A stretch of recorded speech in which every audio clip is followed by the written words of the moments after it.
pledge allegiance to the flag of the United States of America and to the republic for which it stands, one nation, under God, indivisible, with liberty and justice for all.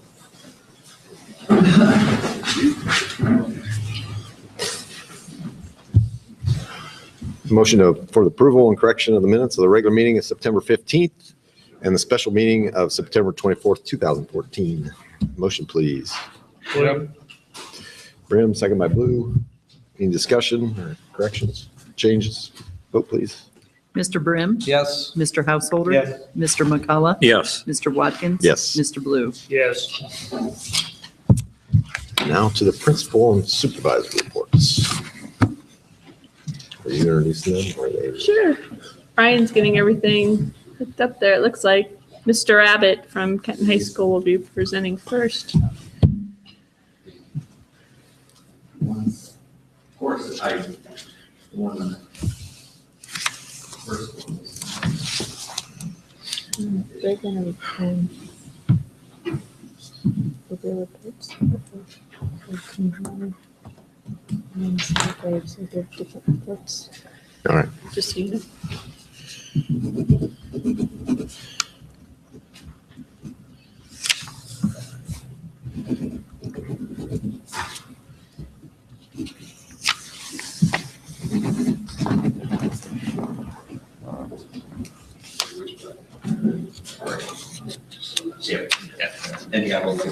Oh, I do. Okay, good evening. My name's Rick Abbott. I'm the high school principal. I'd like to share our data with you tonight. The first slide is just, I like to track the data over many years, and you can see this is meeting the indicators. There's 12 indicators at the high school, and we met 12 the last 2 years. This year, we only got 11. We missed the science one by 2%. They actually raised it from 75 to 80%, as you'll hear the other administrators talk. So that's why we had a little drop on that particular area. Graduation rate we've been working hard at, and as you know, the last 3 years we've reached that. We did have a little bit of drop on the graduation rate. I think it was about a percentage drop, but we did meet that standard again. Our performance index has pretty much showed a continuous growth. We had a couple years where it was a nice high spike, but for the most part, we're happy with that. We showed a little bit of growth again this past year. OGT for reading went up about 2%. OGT for writing, which was one of our goals last year, we improved that by 4%. And we had added a writing lab and required our students to write 4 papers a year, which was a significant increase. So we're happy to see some growth in that writing and that our hard work paid off. The math stayed about the same, maybe about 1% increase. And then the science had a little bit of a drop. We were still above the 75%, but again, they changed the standard to 80, so we did not get that indicator. And that's one of the toughest, for science is one of the toughest ones in the state as far as the OGT test to earn that indicator. Social studies is one of our highest every year, and we took a little dip last year, but we jumped back up to about 88%, 87%. Very happy with those scores. Social Studies Department does a great job. ACT scores, I'd like to share with you a little bit about those as well. As you can see, since 2003, we started right around 18, had some drops. Well, this is probably 19. But we've come up, not quite to the state average, took just a little drop. We've been kind of going up and down, right around that 21-point average. The national average or state average, national average went up just a little bit, which caused that gap to grow. We're hoping that our dual enrollment classes, now that we've had them in place for 5 years, we're hoping that we see a bump. I know that this year's seniors, we have multiple students who've scored 30, which is a very high score in the ACT, so we're hoping to see that grow. And then the readiness, college readiness is something ACT points out. It does show English, we're very close to what the state requirement or average is for that. Math a little bit less. The science or social studies, and then the biology, and then all 4 we still have a little gap. So we're working hard. We do have a lot of students who take the ACT. We have about 70 students who take the ACT every year, which is a very high percentage, I think, for our school. And so that number we're going to continue to work to try to grow and try to improve our ACT scores. Based on the state requirements, we did receive an A on a report card for our indicators. The only one we did not meet was the science, and again, we were 77.8. We needed to be at 80. The next one is performance index, and we earned a B in this particular area. And like, as I mentioned, showed you on an earlier slide, we did show some growth there. Our graduation rate, we had a great year last year. One of the dips we did see, our graduation rate just dropped about 1% overall. We did have a little bit of a drop in our economically disadvantaged students, which we're a little disappointed to see, but that number was very high last year at 94%. And so those were our subgroup scores for graduation. So our graduation rates, we did earn a B. We missed the A. If you look at the A is a 93%, we were at 91.5 on this index. And then down here, the B for this, the A was 93 and we were at 93.9 and we were at 95. So we're very close on those. We're happy with the growth there. And this just shows you comparison between what our score is compared to the next one will be similar districts based on demographics, and then the state average. So fortunately, we're still above both of those comparison items on our grade card. And so overall, we're pretty happy with our ratings. We have an excellent staff at Kenton High School. They work hard. They grow. They do a lot of great things in TBT time to really grow and learn from each other. And we're very happy with our efforts. There's always room for improvement, and we're looking to do that this next year. And then our building goals, we want to continue to improve those writing scores. And we're going to continue to use the writing lab and require all students to write 4 major papers per year. And by major paper, depending on whether you're in regular or accelerated English, that could be anywhere from 1 to 5 pages. And we're going to do that each 9 weeks. They've already started compiling a portfolio. So each student will actually have their own portfolio of writing samples. By the time they graduate, they should have between 10 and 12 samples in that after 4 years. So we're happy to have that and provide them so they can look at their work and see where their growth is. The next one is reading scores. We added SSR time last year on Wednesdays. And what we found was we had about a 29-minute block on Wednesdays, but we also had 2-hour delays on Wednesdays. Some of them were built into the calendar. Some of them were weather related. We really struggled in the winter with 2-hour delays. So this year we met as a TBT or a building level team and decided that we'd like to add SSR and move it to Tuesdays and Thursdays, get away from that Wednesday, have it twice a week for about 22 minutes. And so kids are reading. We're also amping it up a little bit and asking some questions on Thursday about what were you reading, what did you like about what you're reading, and whether you'd recommend that or not. So we're hoping that those strategies will improve our reading as well. And our staff is actually modeling this behavior. We're reading educating for global competencies, and we think that's really important. So our staff is not only reading that, but during their TBT time, they're sharing out and discussing. They've discussed the first 2 chapters, going to work on the next 2 chapters these next 2 months. And then our last goal is reducing non-academic barriers. We did restructure Bravo, and what we did was anybody that wanted to be involved student-wise, we're certainly welcome, but we try to diversify the groups a little bit and make them work on specific items and initiatives, and I think that's gone very well so far. And we've added the freshman seminar. Freshman seminar was created by our guidance staff, and they wanted to help freshman students just transition from the middle school to the high school and learn basic things from a code of conduct, our rules, to how do you get a CAT card, how do you make the honor roll, all those things. And eventually we're going to even work on study skills and preparing for college, career assessments, those kind of things. And that takes place on Thursdays during that SSR time. So that happens every Thursday. Okay, those are the high school report card. Any questions? Yeah. Have we thought about an ACT class as an elective?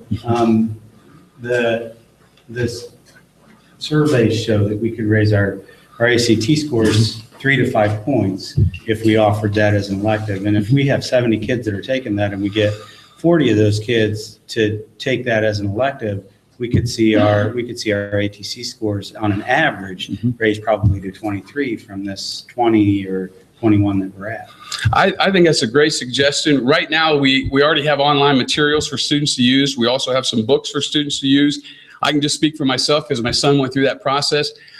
We did end up spending some money through ACT site, and they did a diagnostic test and an actual practice test, and his score went up by 3 points. So I agree that whatever we can do to prep with that, I think you need to find the right person to do that prep, because you have to really have some background and understanding of that. And I think that's a great suggestion, and I'd like to search for that person. And I think that the actual class with an actual adult teacher would be probably even more beneficial than the online. But I know that the online program works as well. Any other questions? Yes, Tom. What's the status of the 8.5% that didn't graduate? There was one that we tried to get in over the summer to make up the credits that they were deficient.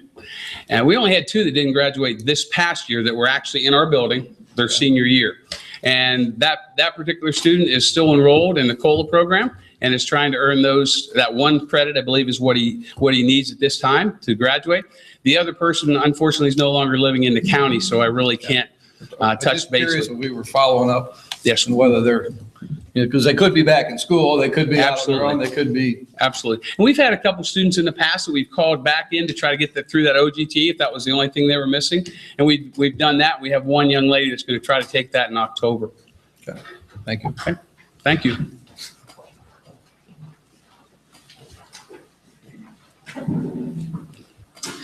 Hello, my name is Kurt Cameron. I'm principal at Kent Middle School, and thank you for having me tonight to share our data from this past year. The first slide here kind of highlights where we were a year ago, which would be the 12-13 school year, and where we ended up for the 13-14 school year. 2 years ago, we only met 3 indicators out of the 7 possible in our building. My goal for this past year had been to at least achieve 5. I kind of met in the middle, I guess, with fate. We were able to meet 4 of our indicators, and that being the 6 through 8. We got reading in all of those, and we were able to earn the 6th grade math. And as Mr. Abbott had alluded to, the standard to reach or meet an indicator this year jumped from 75% of your students meeting that bar to 80. So we were still able to, even with the bar raising, achieve those 4 indicators. The performance index is, each student has a point value on how high they score on achievement, and that is all averaged together. We've been fairly consistent with that over the years. We did go up about 3% this year. So that was a good thing. But I know that's something that we still want to push in, especially reaching those kids that are in the accomplished and advanced areas. Keep pushing them higher. That's where we get more points. Value added is something that the elementaries and high schools have, and basically that encapsulates how much a student should be learning every year. We've struggled with that at times. Our value added scores overall were slightly improved this year. I do have a slide later on that kind of shows that out year by year, and I'll speak to that more. Gap closing is a newer measurement that's been established by the state. This is only the 2nd year. And basically it's working with students that are below grade level and how good of a job we are doing to close that gap between where they are and where they should be with their grade level peers. Last year being the first year of that measurement, we had a 26.4%. This year, that grew to 67.4%. So that's something that we were pretty happy with. I don't know if the colors are going to show real well on the with the projector up here, but similar to what Mr. Abbott did, there is no apples to apples comparison. Because no matter how you slice it, you're either going to have different groups of students taking the same test, whether it be 7th grade reading or 8th grade math or whatnot, or you're going to have the same students taking a different test.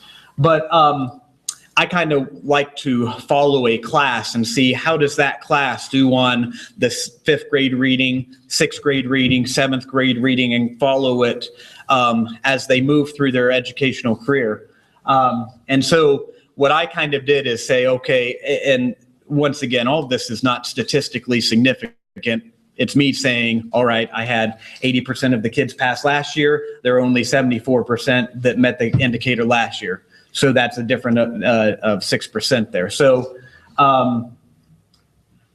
I kind of use that as, okay, here's some hot spots that we need to look at because we dropped in percentage rate of students passing or helping us meet that indicator. So that's how I kind of looked at it. So I prepared this slide.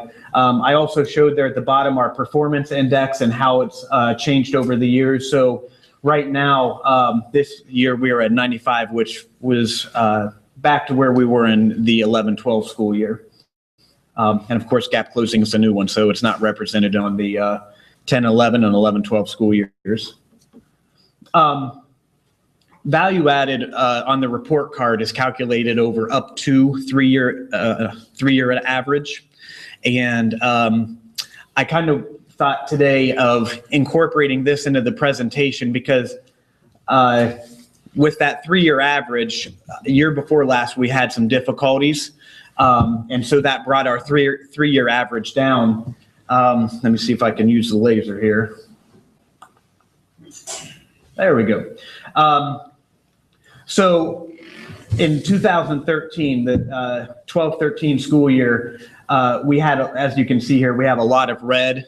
You know, for example, like 6th grade reading was at a negative 9.1 on the value added scale.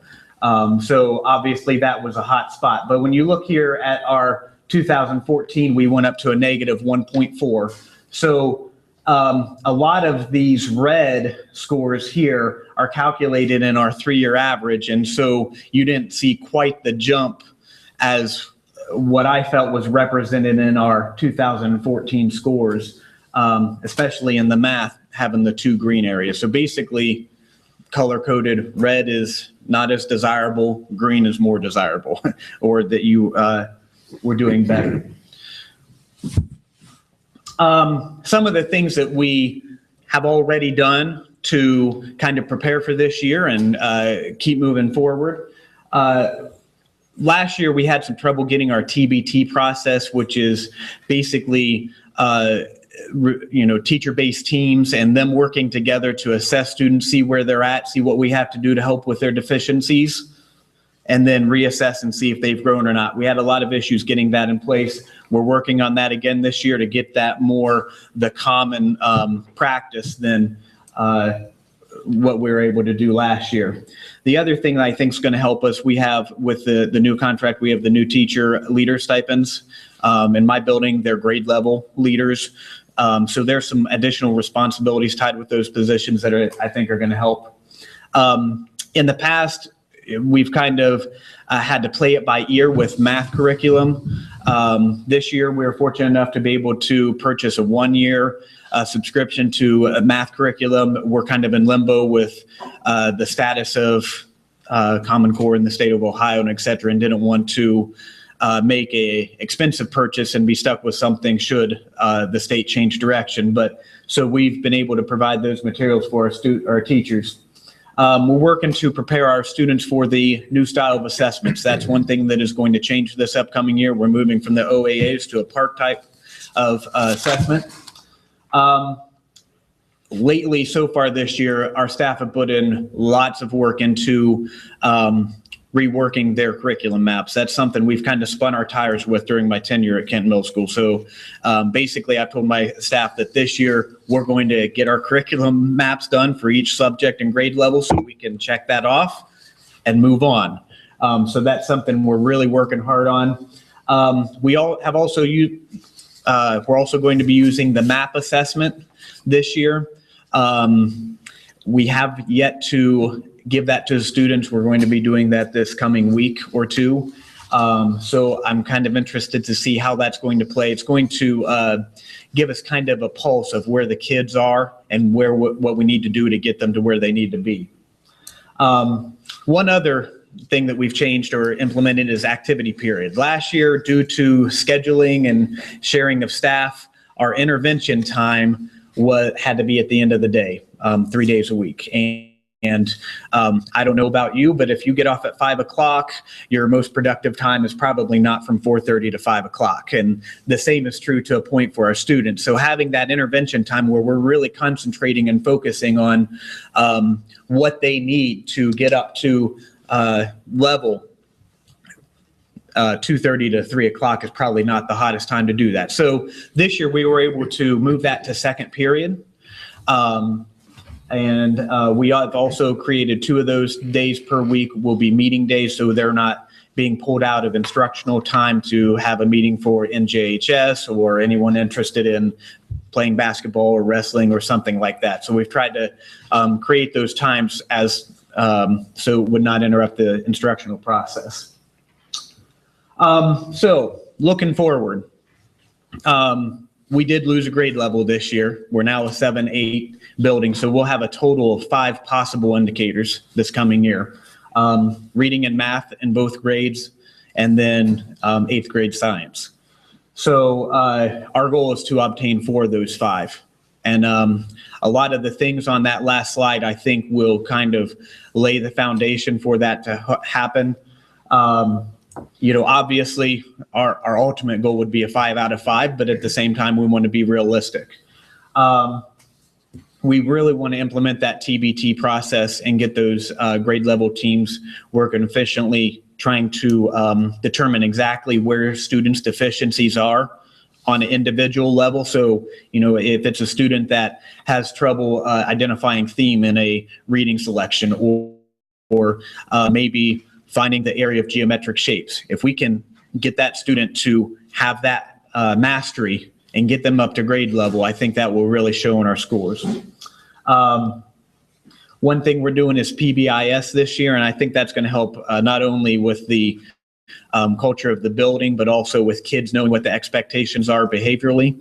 And I think that's going to help in the classroom. And then, of course, as I already talked about with the curriculum maps. And basically, so we know that everything that we're supposed to be covering, we're covering. Here's to the depth that we need to cover it. And basically, making sure that we're doing what we're supposed to be doing. So that is Kent Middle School for last year, and looking forward to this year. Any questions? How has the dynamic changed in the building with the reduction of a class level?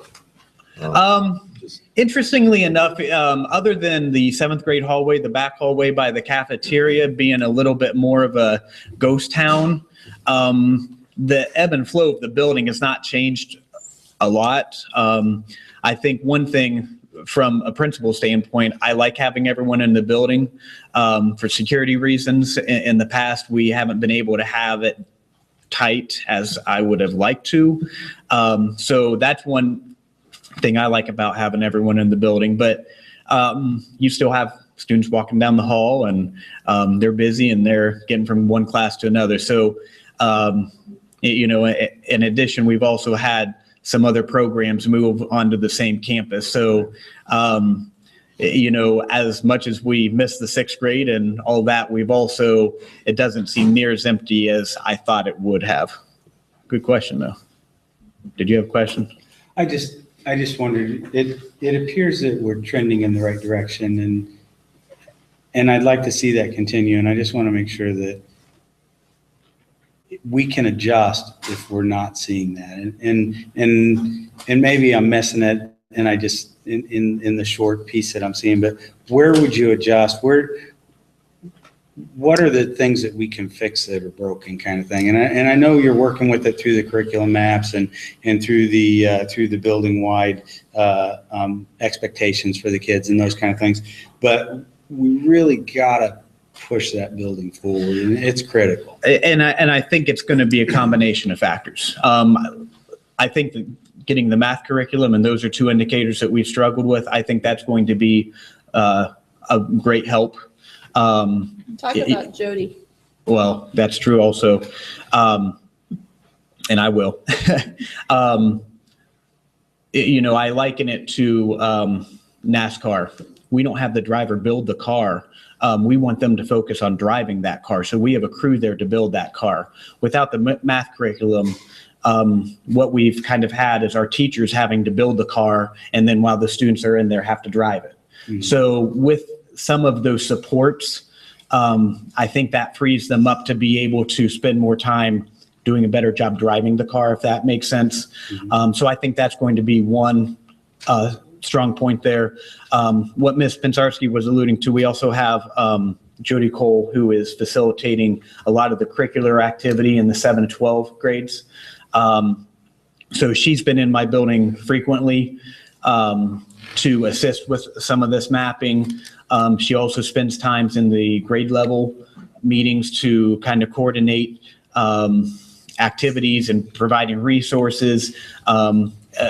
One additional thing that she's helping us with, and I forget the name of the conference or training, but there's one that came across my inbox in this past week, and it was, I think, 3 or 4 days, and to send a teacher out of the classroom 3 or 4 days, that impacts that classroom greatly.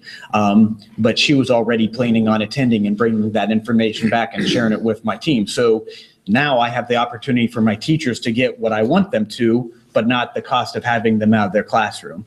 So I think there's, multiple things that are going to assist with that. I still personally believe that looking at that individual student and seeing where those deficiencies are and completing those deficiencies or fixing them, not that the student's broken, but just filling in the gaps.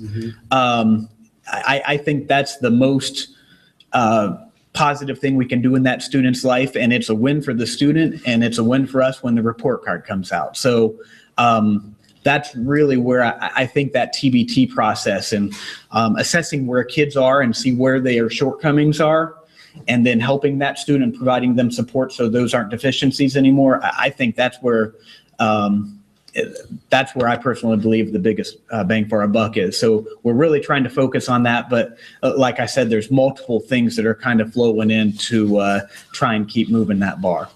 Well, I like that the intervention is moving to the morning. I think that is better. I think the timing on that is, I can't say enough about it. And I think my staff would agree, because I heard plenty of feedback on the other, on where we were last year, but it was kind of one of those situations I had to play the hand that I was dealt. So we just had to deal with that situation and improve when we could.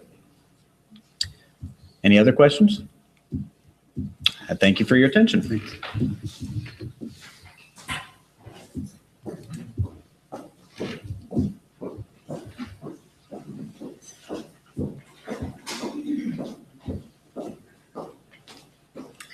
Hi, I'm Robin Bain, Principal of Online Instruction, COLA, ED, a couple other things. We're going to start here with COLA Enrichment, which this was our second year in COLA Enrichment, where we have the online courses for students, mainly foreign language, at the middle school and the high school. KMS began with 25 students in last school year. One student failed, really probably a student that didn't know what they were getting into, missed the deadline to drop, and we kind of, said this is something we need to stick through with and talk to parents the whole time, but it wasn't productive. 3 dropped at semester after they decided, ooh, this is tough, but we're able to make that decision. At KHS, we started with 17 students. We've really kind of gained this culture of kids who know what it's about, and so they're sticking with it. Only 1 did not finish and 1 dropped at semester. That was really an improvement on the year before. 95% of those students passed, so that goal was achieved. Our goal was 85%, so we did a great job. Last year we had 94%, so that was a win also. In the year 2013-14, last year, the enrollment was 23 foreign language students, 2 financial literacy students. And people ask me all the time, well, what are those courses? And well, most of them are foreign language. Like at KHS, 19 of them foreign language and 2 other courses. It was probably, I believe, integrated math 3 and algebra 2, things that we couldn't fit into the schedule, but yet needed to probably recover credits. We had 3 students take Latin. That was a new one for us. Very different. I asked those students, I said, do you want to be a doctor? What's the reason for Latin? Just looks good. Very challenging course, and they all did a great job. 3 students chose French.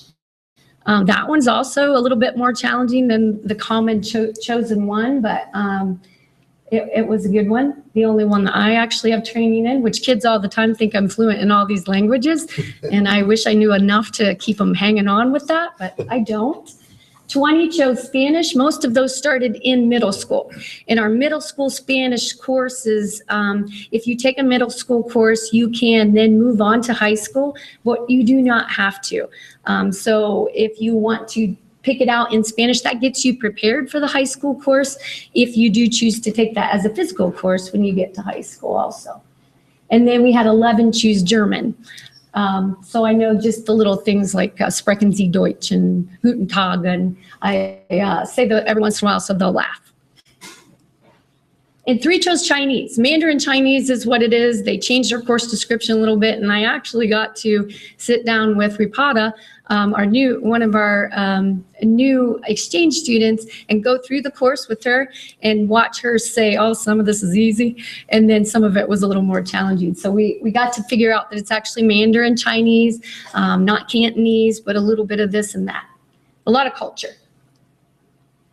So that's fun. The COLA lab is where our students, a lot of them are students that for some reason or another did not stick with the traditional pathway to school. 33 of them is what we ended up with last year, a little bit in and out of that group. We facilitated over 304 semester courses, so we were busy. 89% passage rate to me is just awesome, so they stuck with it. We did have some things that didn't go our way. I guess you have to kind of expect that, although it's a difficult pill for me to swallow. I want every single one of them to succeed. But 2 of them chose to leave our program, usually because it was too difficult or they had to come and attendance was a problem. Still want it to be high level. We want high expectations. So they chose another online school to go to, and 3 students did not finish for one reason or another. Actually, 2 of them actually really didn't get started. So we enrolled them with all the anticipation that they would follow through. Enrolled and didn't stick with it for only a couple days. But we have way many more positives. 16 students that we had in our program last year were previously in another e-school. That would be an online public program somewhere. So, and they will tout to you the reasoning for that would be there was no physical person there. We have that for them. There was no one to help them. Parents will say, I don't know this content. I can't help them. We have now 2 lab managers. One of them with a math degree that is very helpful in that. So we're trying to help with supports as much as we can. 17 students graduated, 17, I wish, 7, not all of them were seniors, so we couldn't do that. 7 students graduated. Last year we had 9, but we did have more seniors in that group. We were down a little bit on the OGTs, 22 out of 29. We didn't take as many as we did last year, so a lot of them sort of passed where they hadn't before. A lot of these were new, taking them for the first time, sophomores. So we have some more chances. And in fact, some of them did pass in the summer. So 76% was down from the 83 that we had the previous year. And over, well, it looks like you can't see that part, but over 85% of the courses attempted were passed. At an 89% passage rate that goal was achieved also. And summer school is kind of important to note, along with the online that we've been doing, is we've added this piece. And what we have the students do, explained a little bit about it last year, I think, is they go to 4 sessions per week. We have lab managers who are actually there to help them with the courses. The online courses they can work on at home, but we do require them to actually attend until the course is finished. So that's kind of the carrot, to do it as fast as you possibly can so you don't have to come anymore. We were there for 9 weeks, 4 days a week. Some kids were there all day, every day until their course was completed, or they worked from home so they didn't have to come back. The very nice thing that we're okayed by all of you to do is to give them a refund. They have to pay $50 to take a course. So we're not saying, just do it in the summer. We want them to pass the course at school. But if they do not follow through with it, they don't get their refund. So it's a lot of them follow through. 42 students participated in the program. We went, the counselors and Mr. Abbott, Mr. Thrush and I basically got the information out there. The parents said, oh yeah, definitely we're gonna do this. And 49 out of 58 semester courses were completed. That's 18 more than last summer. So we were successful.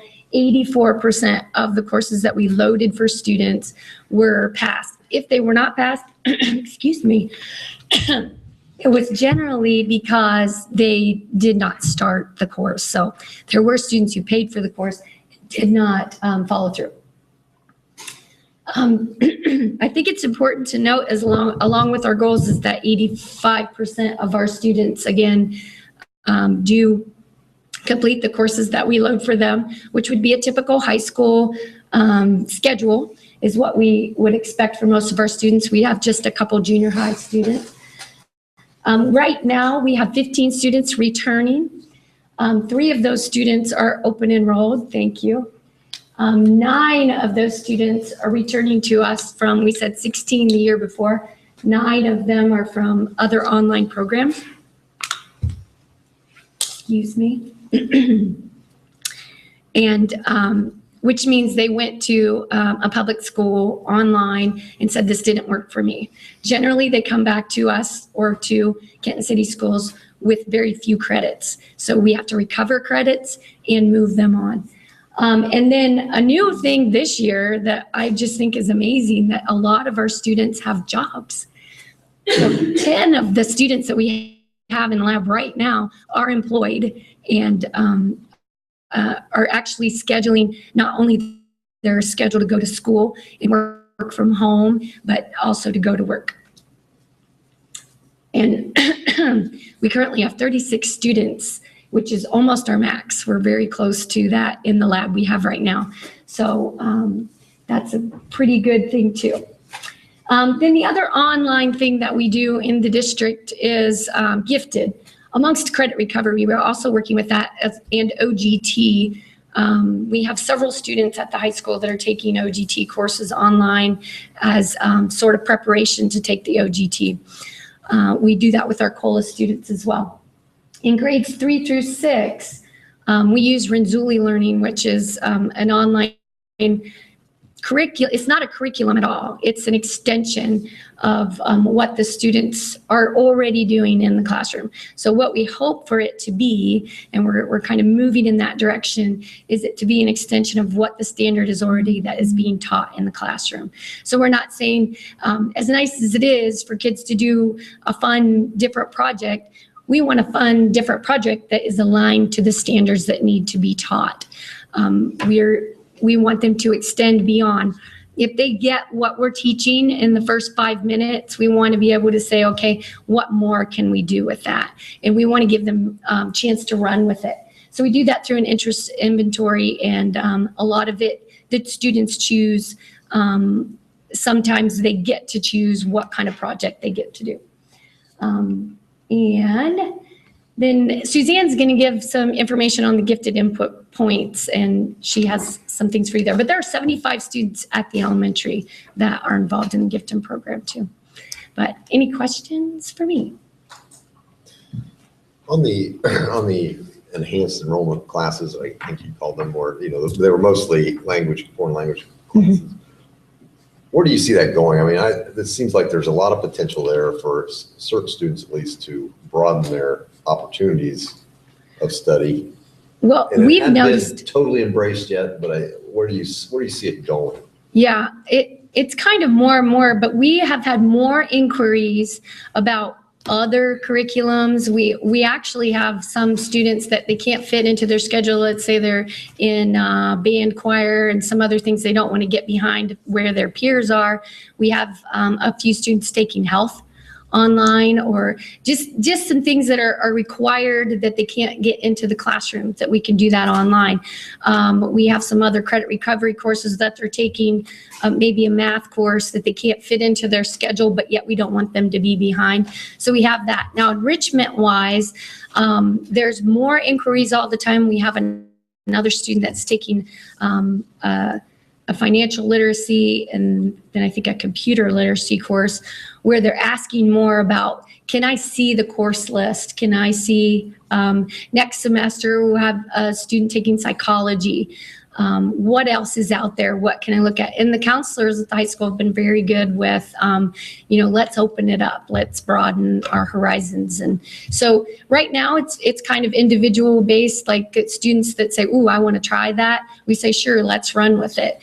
I hope that kind of breeds a little bit, but it does take a student that is very much wanting to move forward because it's difficult. It asks them to basically manage their own learning to a certain extent. We have all the help and the teacher support that they would need, but yet they have to actually be responsible for the time schedule. And not that we don't come in and say, hey, what's going on here? But if they do that themselves and they find that they're doing it outside of school, inside of school, some students like to use that class period as a study hall, which I tell them, I know you're doing that. That's okay. We're saying you're mature enough to be able to handle this course and your other courses. So it's a little bit more of a campus, college campus sort of a feel to it, which I think most of them embrace that. I have several students who are up for their third year of online courses. So, and generally they're the students who are asking more of themselves. The other question was, we kind of reached out to the homeschool community. Is that now? We had some of them. I know one of our students that was super successful actually came back to the high school and took some post-secondary option courses and was very successful, did fantastic on the OGTs and those. Two other students tried some online courses. It was a little bit challenging. They did have a little bit of trouble. Our foreign language courses changed to a lot of embedded video. So your home internet needs to be pretty high level. We had some problems along those lines that we're really not at this point equipped to bridge that gap for those students from home. They'd have to come in. Yeah. So if we can get them into the lab, then we can help with that too. But right now we don't have any of those traditionally homeschooled students where we had 4 last year. Yeah. One of them graduated, the one who wasn't the most. Okay. Thanks, Robin. Okay, then I'll let Susie take over.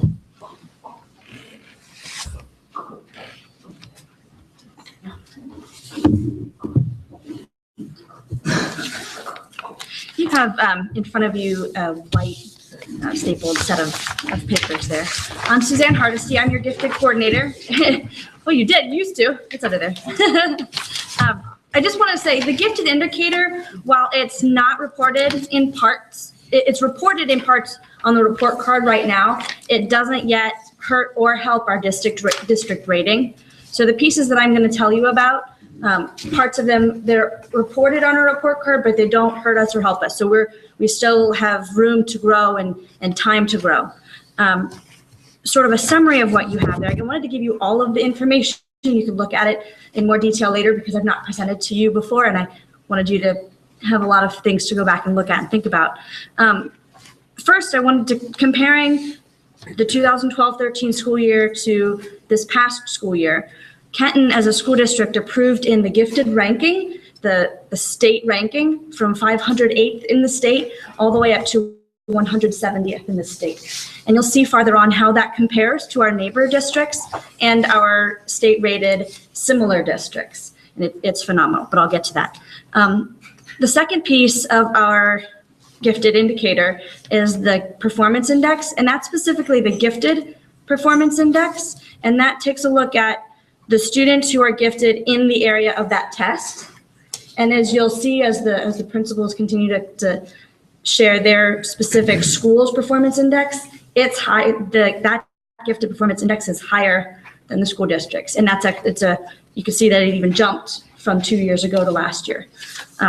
The gifted input points, you'll see that it had a massive jump there from 13 to 52. What that is that's a combination of percentage of students identified in certain grade bands, percentage of students served by grade bands, and then gifted subgroups that are identified and served, such as economically disadvantaged, minority students, and such. And putting all that together gives a gifted input points.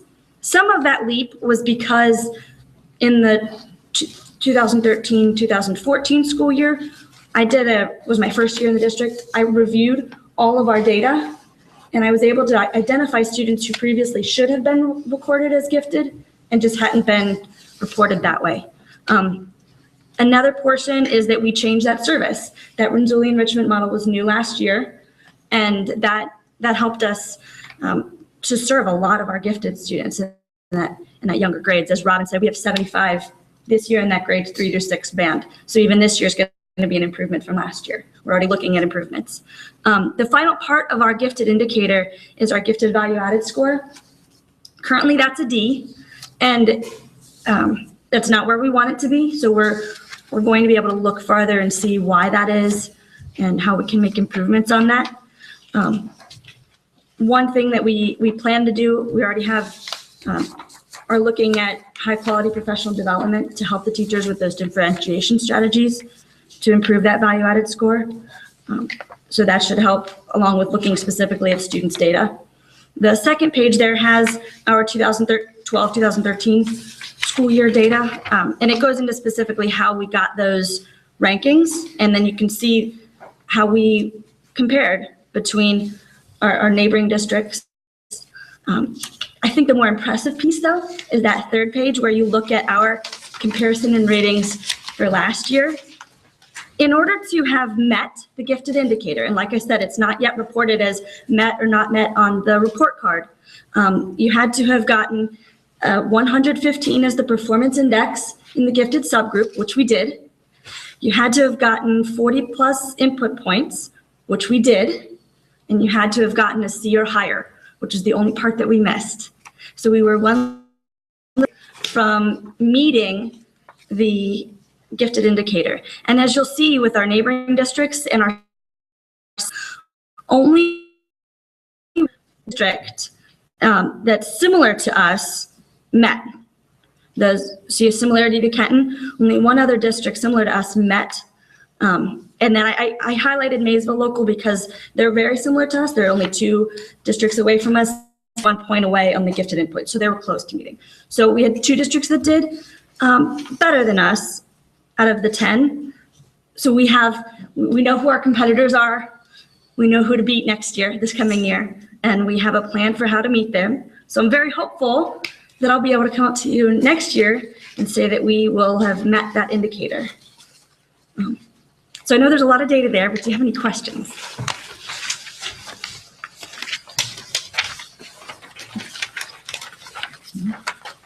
Okay, then Mrs. Overlander from SB, I guess. Thank you.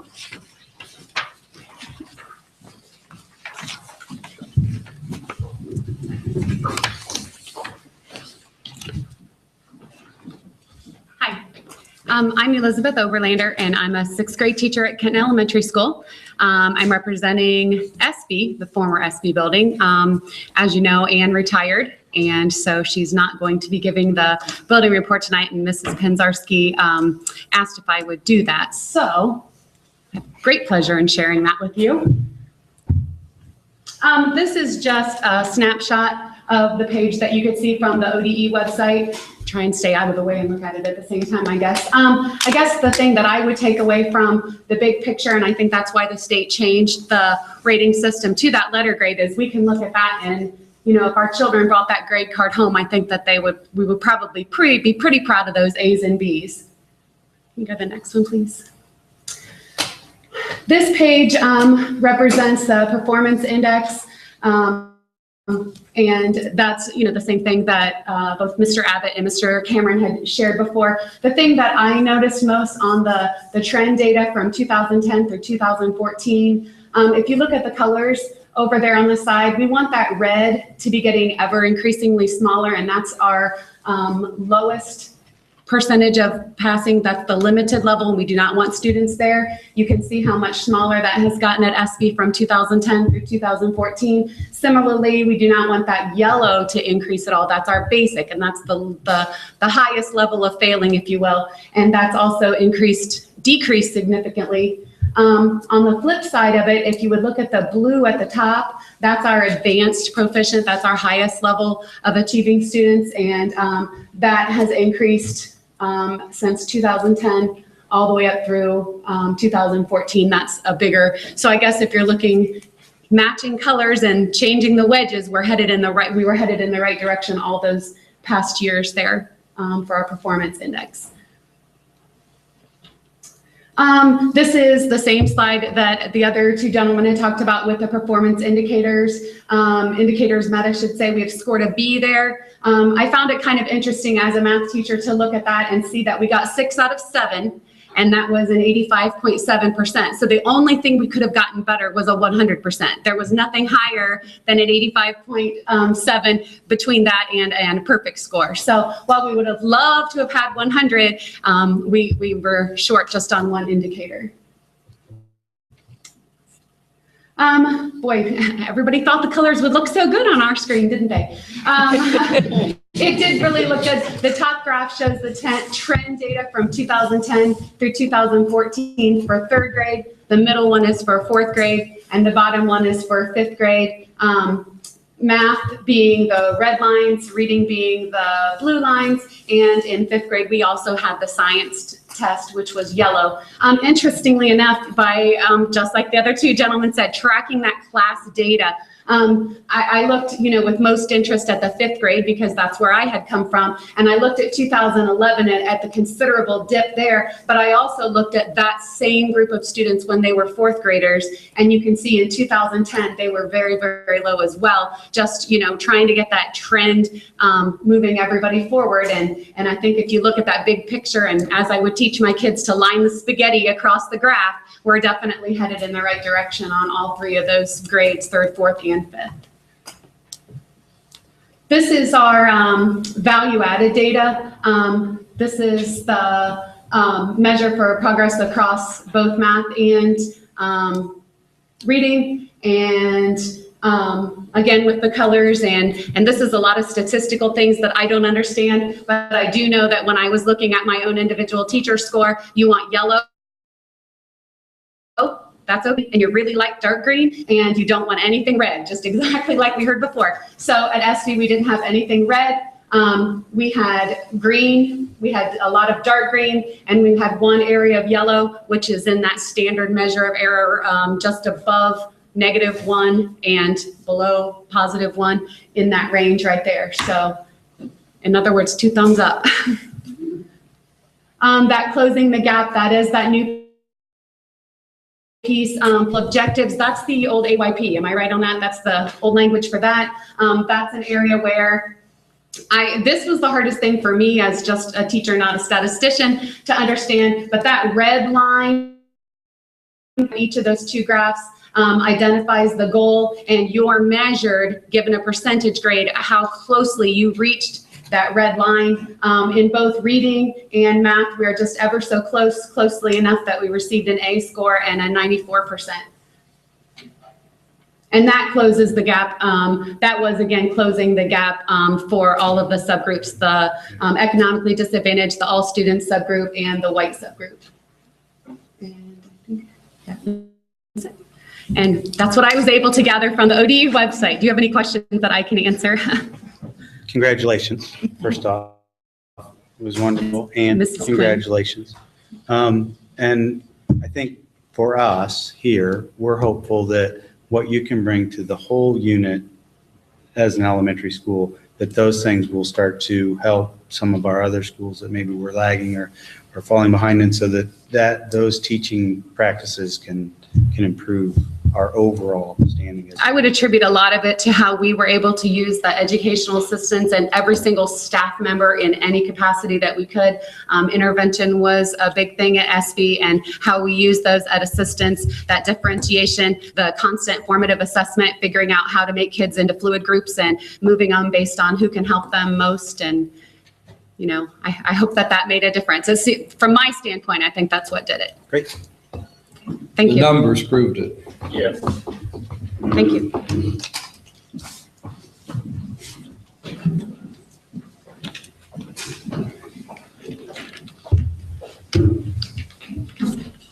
Hi, Hi, I'm Julie Simmons, and I'm representing the data from Hardin Central, and then as Principal of Curriculum Instruction, going to eventually go over goals for the Kenton Elementary. I have to be quite honest, when I got the report card this year, I was taken back. I'm extremely competitive and care a lot about the students and want the best for all of them. So when I'm very, very proud of the teachers at Hardin Central, and they worked extremely hard. And my next step was to step back and go, okay, what can I learn from this? The biggest takeaway from our data this year is that we need to make sure that our first year new teachers have a very strong program. That fifth grade, and I'm going to go through the data, but the fifth grade is a very rigorous test. So I'll share the state averages. You know, the state averages are a lot lower. And looking at three new teachers, second year, and then a first year teacher, I felt guilty because I didn't provide the support that I felt that they needed in order to do well. You know, we kind of, when they graduate from a teacher program, we assume that they're ready to go. And that's why we have a resident educator program. And I think it's very important that as a district that we make sure that, you know, the teachers are very active in that program, because I had 3 very disappointed, disheartened new teachers in the building. They're very competitive like me, and they couldn't wait to get their data, and then the wind was taken out of their sails. And I don't want to see that with new teachers. And so in looking at the data, when I stepped back, our data was very close to what it was the previous year, but the indicators and expectations from the state increased. So it changed our report card significantly.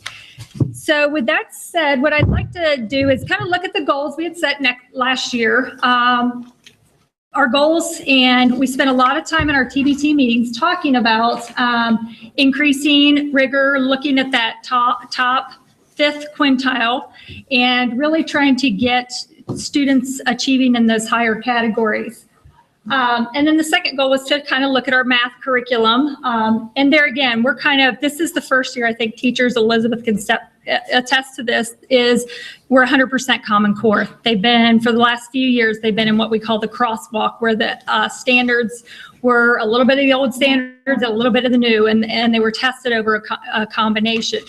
So to really look and make sure our assessments were aligned and with the same rigor. So, I don't know who's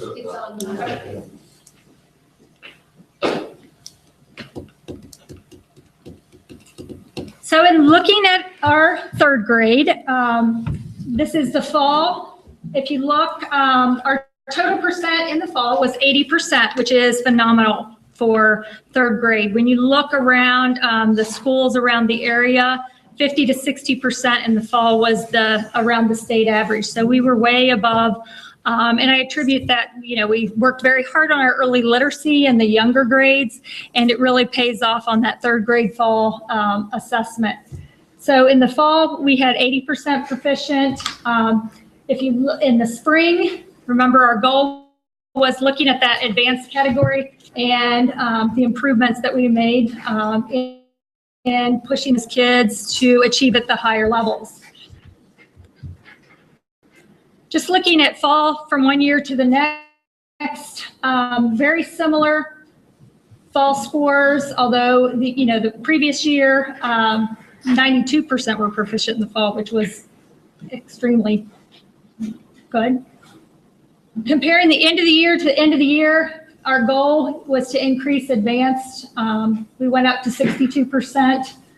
And there again, we're talking about different students. So, the Renzulli program helped out a lot with our gifted students, and we even used a lot of those programs for the advanced students. Math scores, comparing spring to spring, there again, looking at that advanced category, 31 to 38%, and then total proficient in math, 93% at the end of the year, which is outstanding.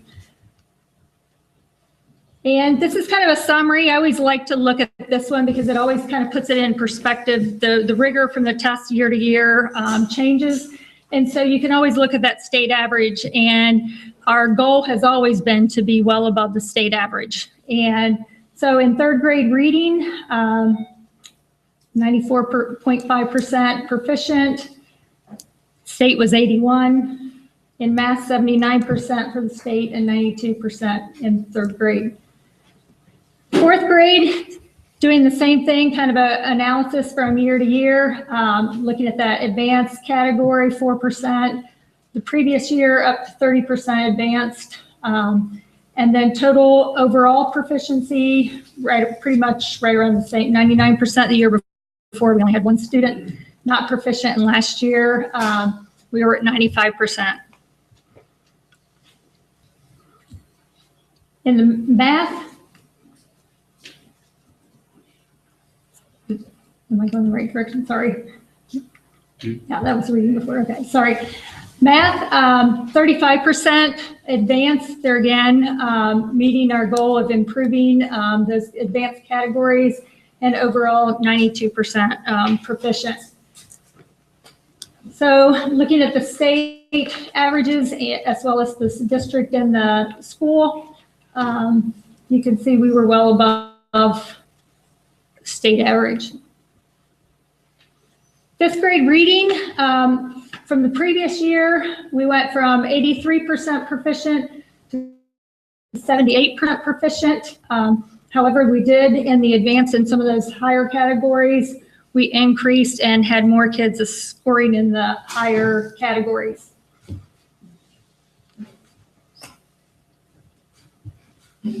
Math, fifth grade math,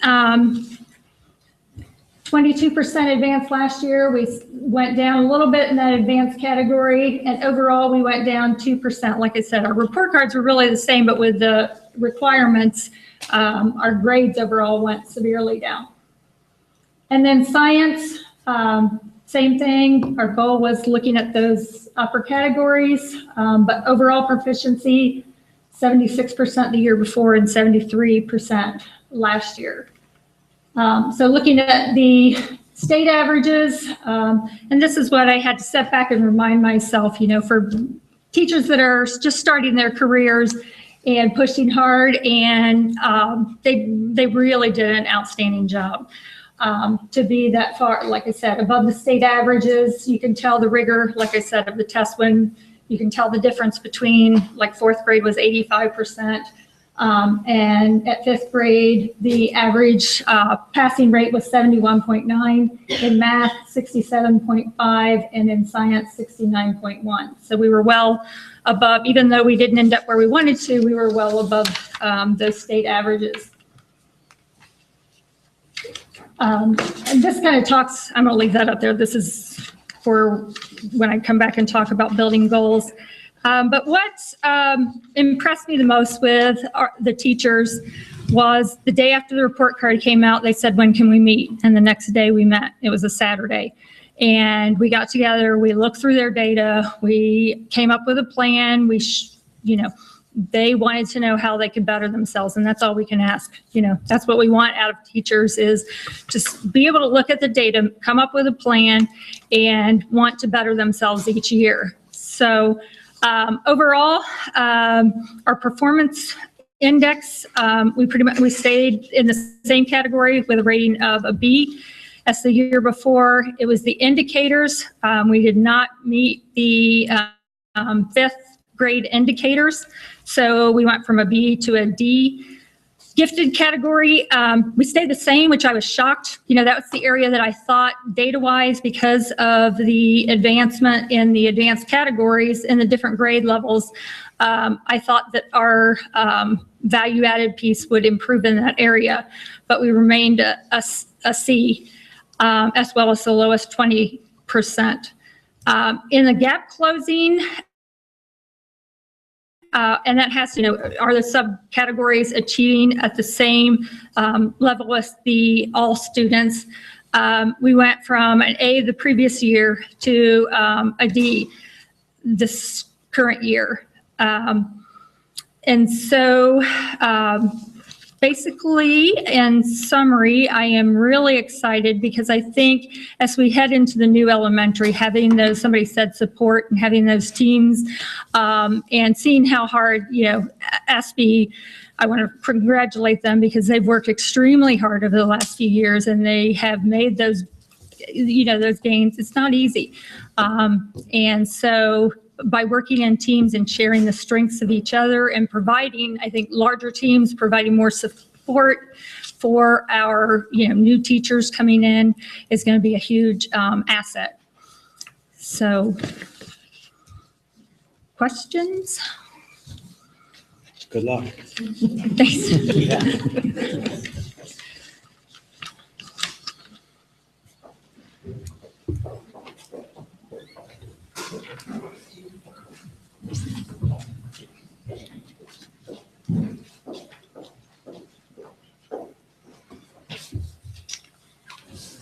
Hi, I'm Angela Murphy, and I'm going to be presenting Northwoods data for last school year. And can you guys hear me if I stand over here? That's why I'm out of the way. Okay, so looking at the state indicators, given the state indicators, we met 4 out of the 7 indicators. We did not meet math or reading in 3rd grade. We did meet 4th grade, and the only thing that we didn't meet in 5th grade was mathematics. So that did give us a grade of a D. When I saw this, I was a little concerned, to be quite honest, because in years past, our 3rd grade has always been a very, very strong grade. And I was really wondering what in the world happened. So I'll get into what I perceive happened in just a moment. But I do believe that there is a very valid point as to why our scores came out the way that they did. On the performance index, we actually did receive a score of a B. And if you look at the different colors, we have very high scores in the advanced, accelerated, and proficient. It's the blue, yellow, and red. And then the limited and the basic were pretty small, 7 and 11%. Okay. We received 81%, 98 points out of 120. So that was pretty good in my opinion. Looking at our 5th grade did awesome this year. 5th grade was my concern, to be quite frank. And we did some staffing changes, and we changed how we did some of the intervention times and some of the structure of the classroom in 5th grade. And I do believe that it really did pay off. If you look at the blue, that's our scores, and we were well above the district, which is the red, and the yellow. The only thing, like I said, the only thing that we didn't meet was math, and if they had kept it at the 75%, we would have made that as well. So we did score 78%. But in reading, we got 85%, and in science, we scored 82%. So I was very, very proud of these scores. It was phenomenal. So if you look at our year, the last 5 years data, you can kind of see it's kind of been up and down with 5th grade, but we had a gigantic jump in all of our scores from the previous year. So again, I think that, some of the changes that we made, just with how we were teaching and what we were teaching, I think that had a lot to do with, with this. 4th grade, we were very close to the district goals or to the district average. In reading, we had 92%, and in math, we had 85%. So again, excellent scores and well above the state's average. Our 4th grade, they've had some giant leaps, and they kind of came down a little bit this year, but going back and looking at the 3rd grade from the previous year, that was to be expected. But again, they still hit their mark that they needed to be.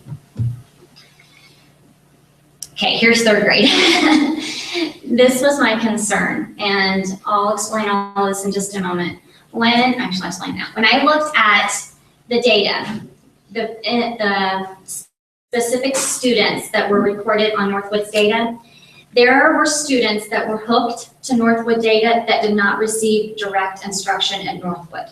Okay, so they are Kenton City students, and they were hooked to Northwood, but they did not receive instruction from Northwood teachers.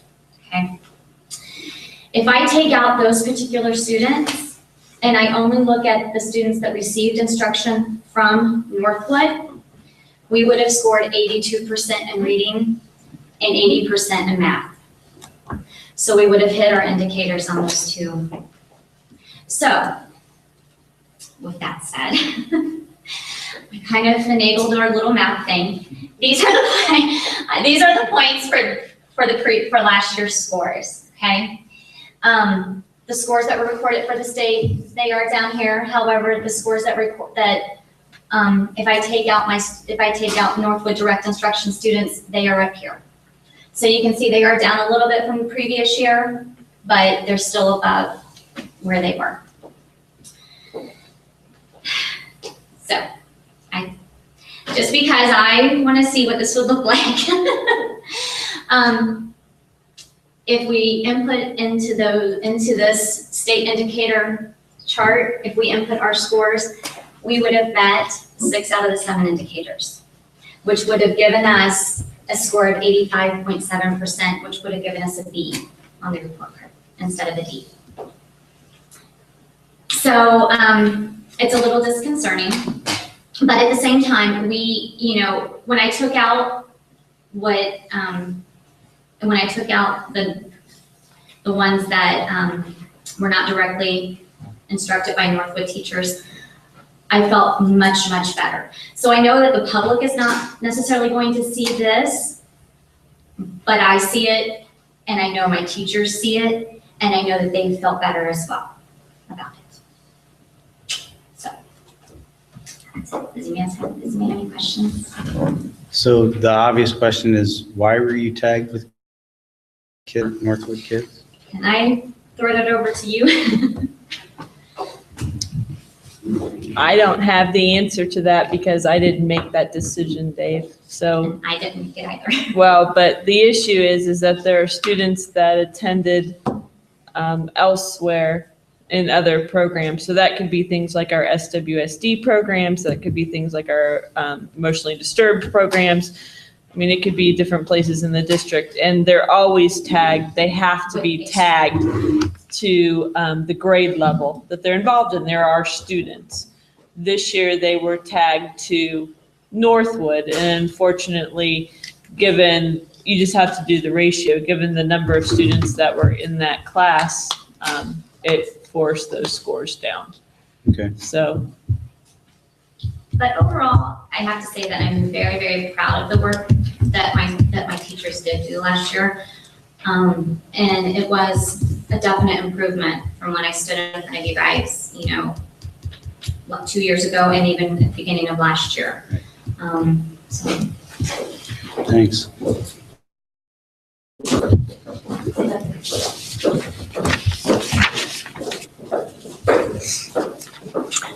Hi, I'm Angie Butterman. I'm going to be sharing with you Westview preschool and kindergarten data this evening.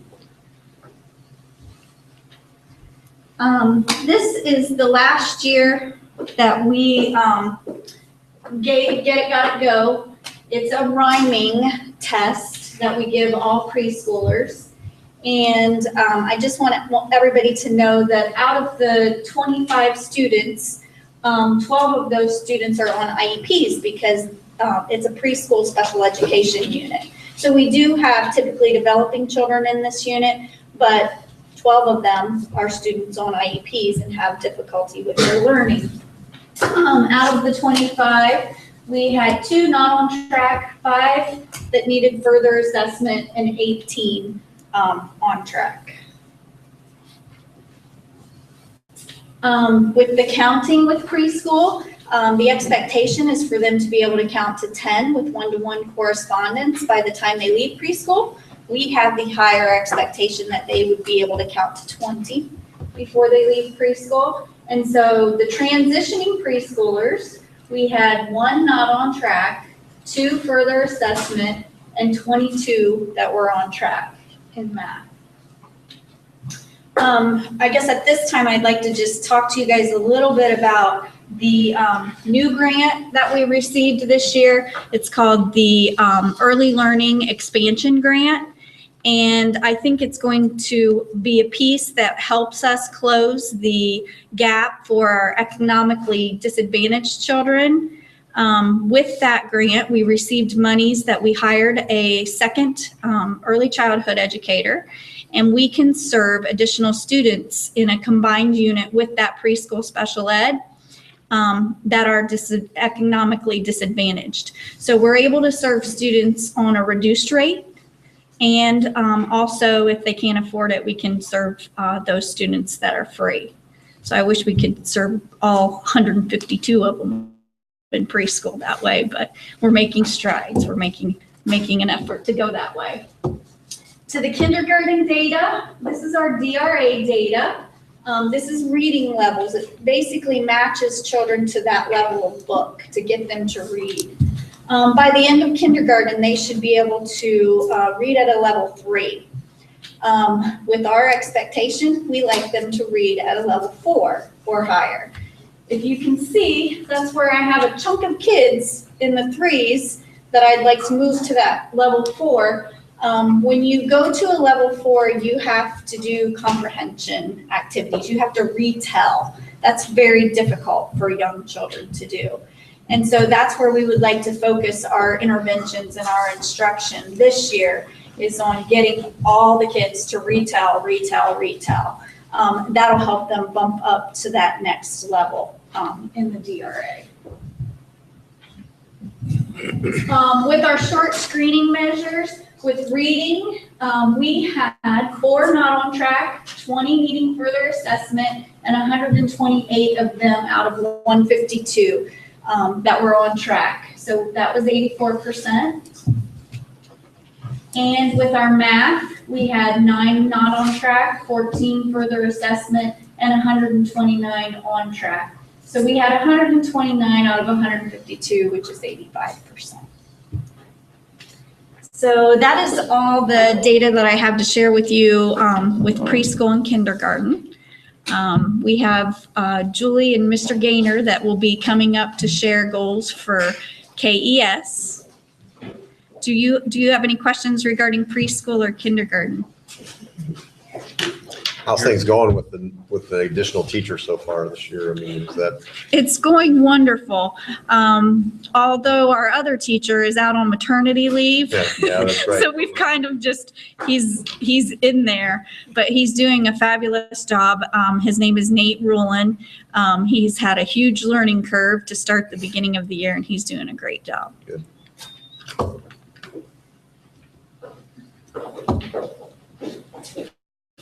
I wanted to, before we go over goals, to share with you one of the new indicators is called the Early Literacy Indicator. The way that is monitored is by the diagnostics we do at the beginning of the year. So they look each year at, when we do the diagnostic, we have to report to the state how many students are not on track. And then they track those students over from kindergarten to first to second to third. And the idea is that your numbers will decrease over time. And when we get to that 3rd grade fall reading assessment, it should pretty closely match how many students were on what we call reading improvement and monitoring plans. So I thought that this is based on this year, on the assessments we gave of the students not on track. And our goal is to provide that differentiated small group interventions for all students aimed at closing the achievement gap of all subgroups.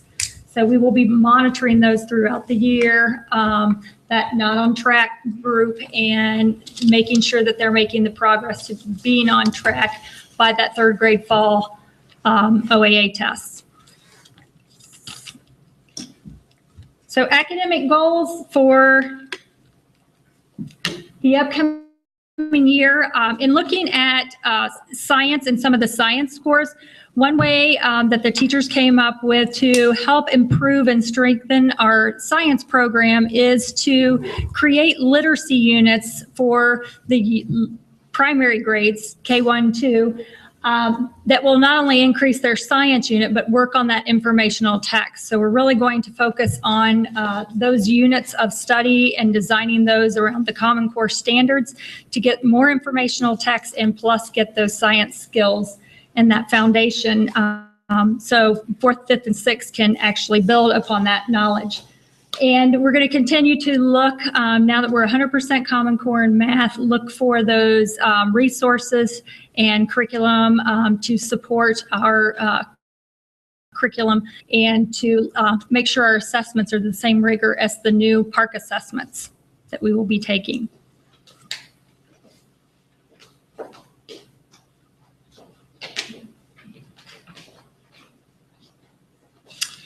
I'll reintroduce myself to everybody. My name is Mark Gainer. I'm one of the associate principals at the new Kenton Elementary School.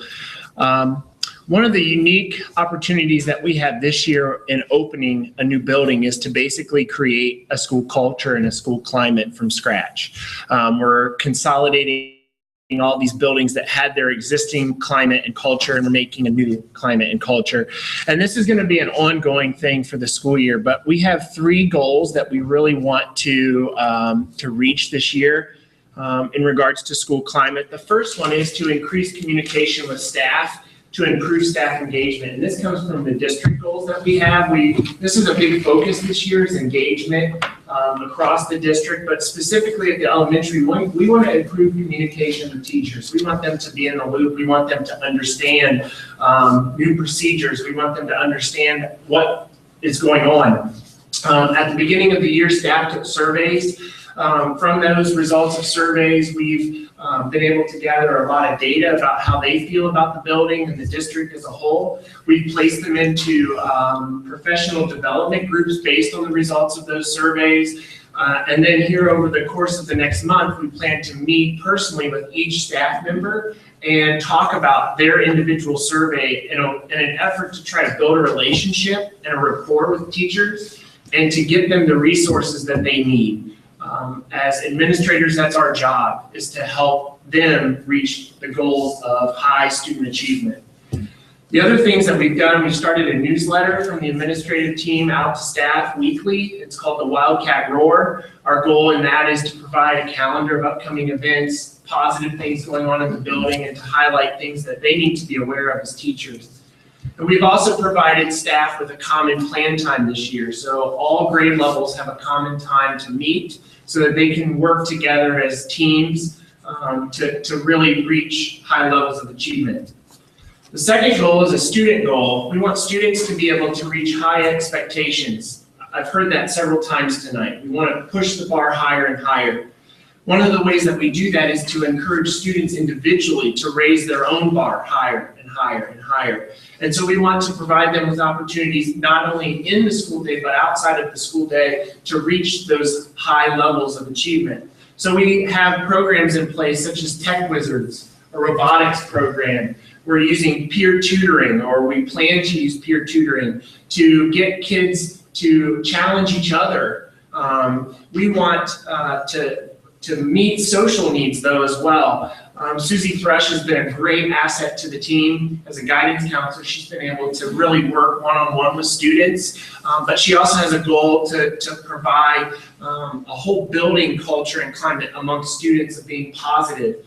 We've really targeted anti-bullying efforts this school year, and we will continue to do that. Just one highlight that has already happened, students took it on themselves in the 5th and 6th grade pod to go around and put positive sticky notes on every student's locker in 5th and 6th grade as a means to try to encourage them to choose positive choices instead of negatives. And that's the type of thing that we're wanting to build in our building. We want students to take that initiative. The last goal is also a building-wide goal that impacts both teachers and students. We want to fully implement the PBIS framework, which you've heard that a couple of times tonight. That just basically is a fancy term of saying we want to be as positive as we can in building a school climate and culture. We want to do positive interventions. Instead of focusing on the negative with students and consequence after consequence, we want to provide them maybe another means to grow as an individual. We have made 3 building-wide expectations As a part of that, we want all students to be responsible, all students to be safe, and all students to be respectful. And we will continue to implement that with teachers. Along with that, we've also implemented PACS, which is a program that's used in the classroom and around the building as a way to encourage positive behavior. Teachers are being trained, second and fourth grade teachers are being trained this school year. And once that happens, pre-K through 5 will all be trained in the PACS model. And so we hope that by doing this, KES is a great place to come to school every day, and it's a great place to work. That's our ultimate goal for this school year. Any questions about any of our goals for the year? I don't have any questions. I mean, I agree with everything. It's very positive, but for the listening audience at home, you might want to explain the acronyms PBIS and PACS. Yes, PBIS stands for Positive Behavior Interventions and Supports. Essentially what it is, it's a program where we identify the expectations and we teach what's expected rather than what not to do. We want to frame it in a positive, instead of a don't do this, we want to say do this instead. We want to educate students on what we expect in all areas of the building relating to being safe, responsible, and respectful. Any other questions? Thank you. Good. It's good. It's good stuff.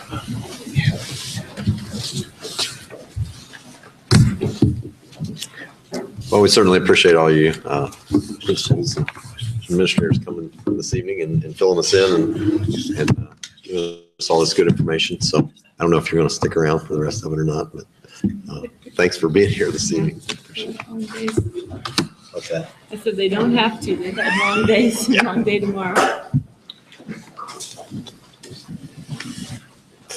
We'll go to the public participation section of the board agenda. It's specifically designed for the public to address the board with their compliments, concerns, and/or questions. The board welcomes your comments. If you wish to address the board regarding a problem, the board would remind you of two things. First, your comments should be factual and respectful of the rights of others. And second, before coming to the board with a specific problem, you should have first addressed the problem with the appropriate teacher, staff member, or administrator. So I think we have somebody. Yeah, go ahead and come forward and introduce yourself, if you would, please. Hi, my name is Timothy Hawley, and I am the father of a preschool at Kenton Elementary Schools. My son is Forrest Hawley, and I don't know how much time I had to speak here, so I tried to keep this down a little bit here and respectful to the board. Appreciate that. First, let me say that my son loves preschool. He loves going to his preschool. He loves everything about his preschool. He loves his teachers. He loves his classmate, and he just, in general, loves the building itself. He loves everything about his preschool. My son also very much likes buses. He's always liked buses. He runs up to the window when a bus comes by and stops in front of the house. His favorite song is Wheels on the Bus. Last Thursday, my son boarded the bus to come home, his designated bus. As his bus arrived to his designated bus stop, it became evident that he was not on the bus. The bus driver and another child both checked the bus and both confirmed that he was not on it. As it turns out, Forrest did indeed board the correct bus and departed from it without any knowledge on behalf of the bus driver, and was dropped off in an area of town that was strange to him, and about a mile away from home without anyone there to pick him up. For about 12 minutes, my son wandered around at risk of a potential tragedy.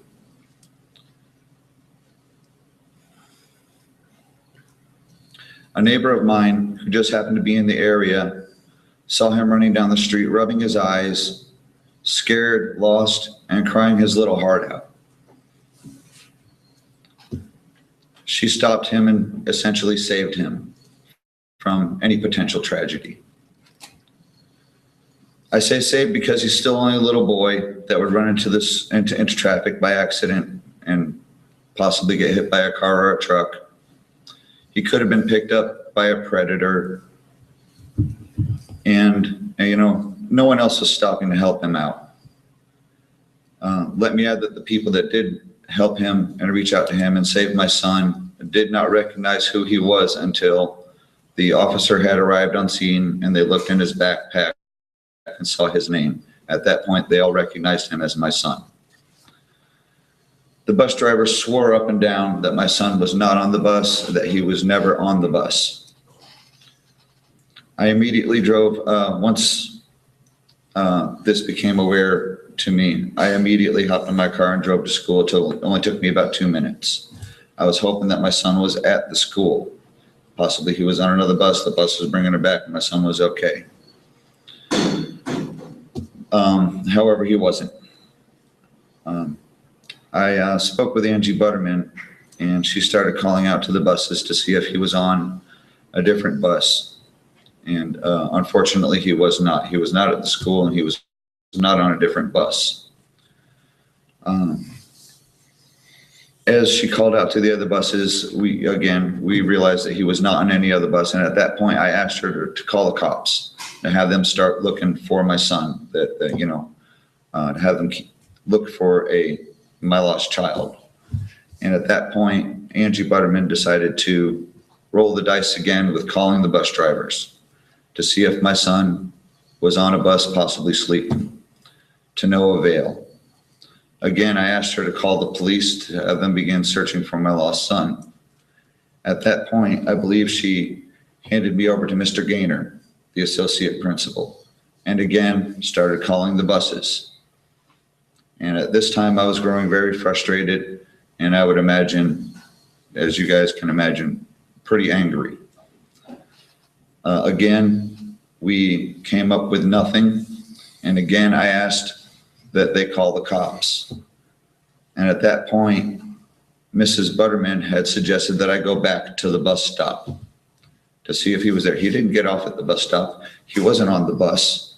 I don't know what makes her think that he would be waiting at the bus stop. I think this is a very, very, very, very poor judgment call in handling the situation.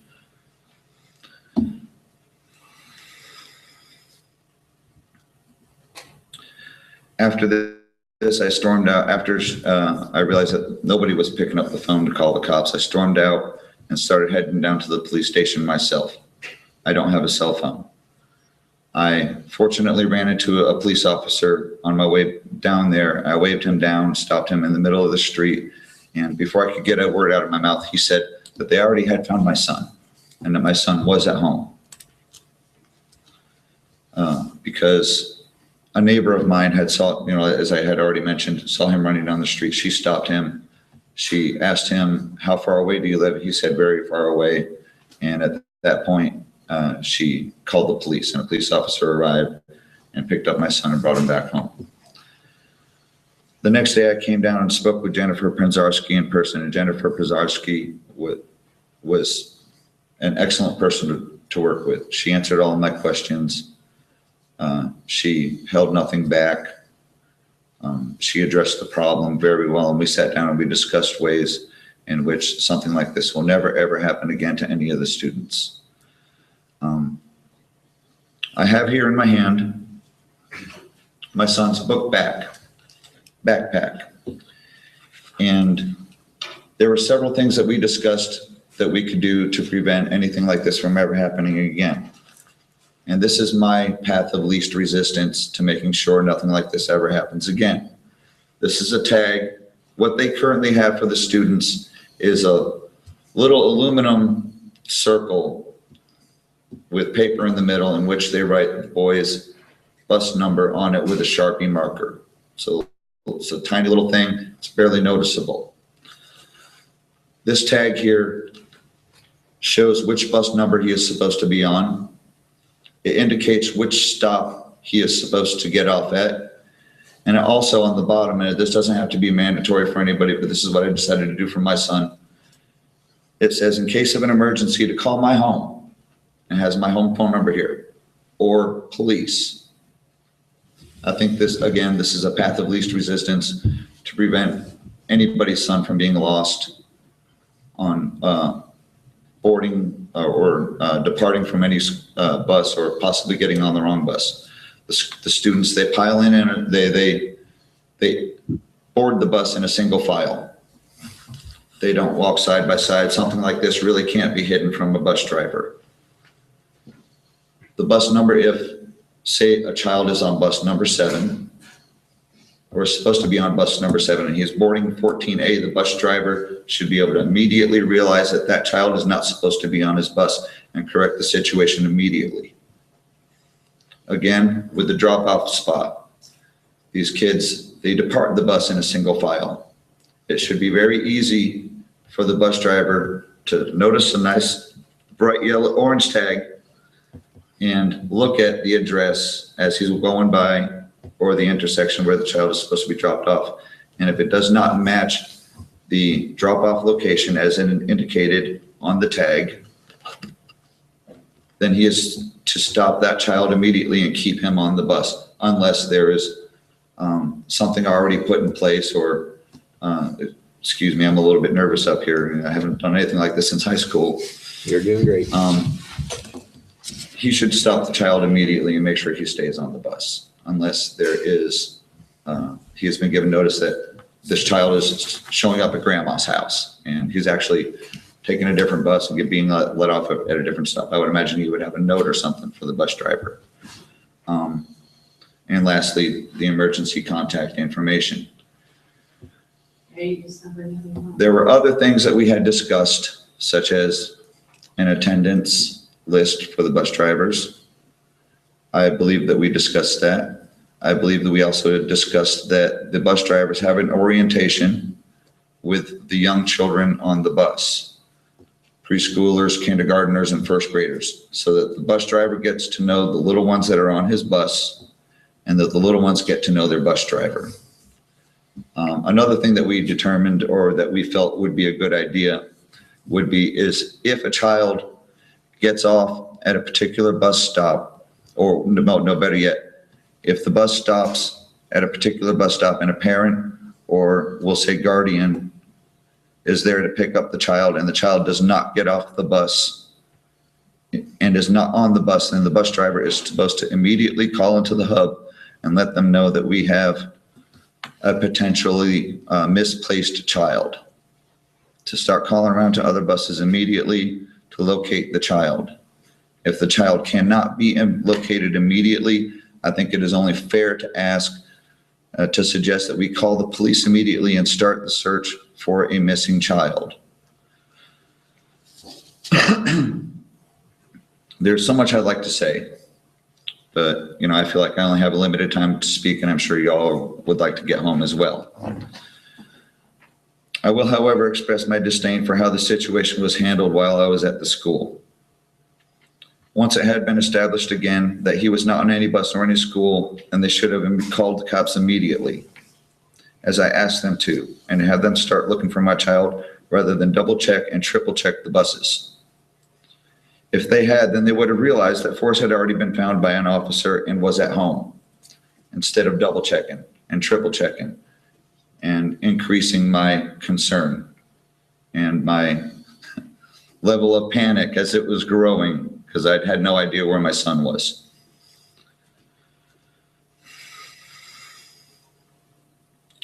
I want you to keep in mind that Forrest was left on his own for about 12 minutes in a strange neighborhood. In a case like this, every moment counts and can be the difference between rescue and tragedy. It's just a suggestion. I'm not, I will ask you, but when you get home tonight, I'd like you to sit down and look at a clock for 12 minutes with nothing distracting you, and watch the seconds and pay attention to the moments in between each second, because in a case like this, in a situation like this, every moment counts.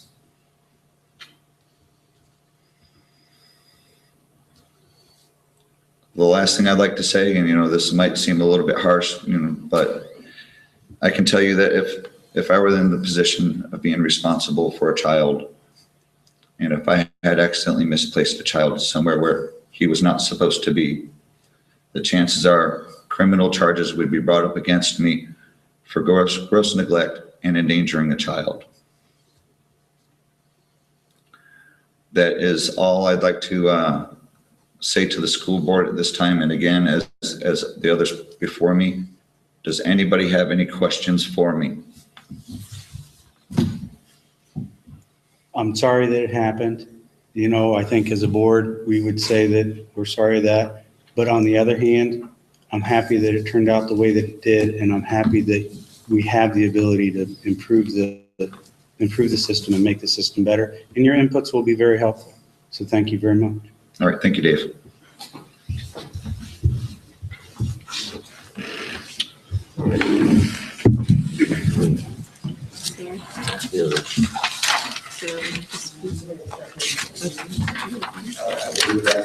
Okay, just wanted to make sure.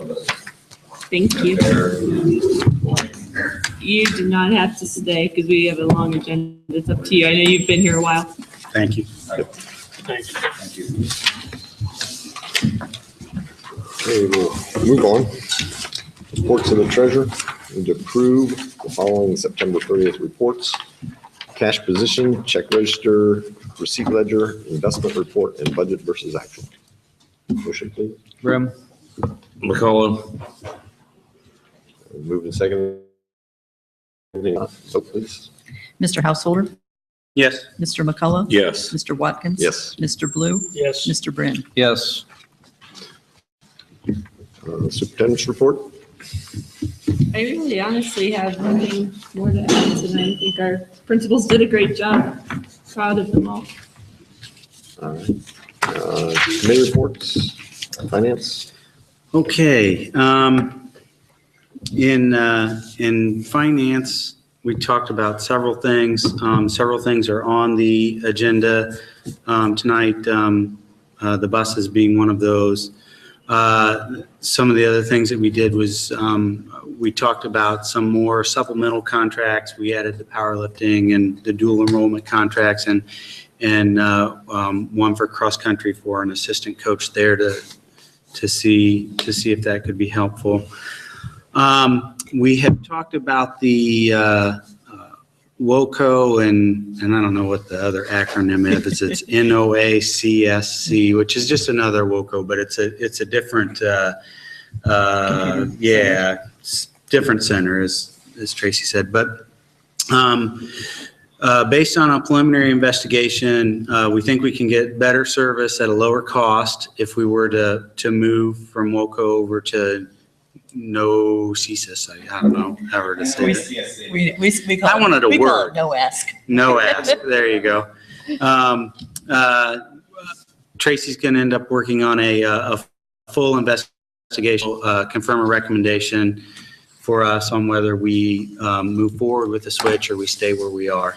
So that's one of the things that we're working on, and part of that comes from the implementation of the new finance system that they're talking about for the computer system.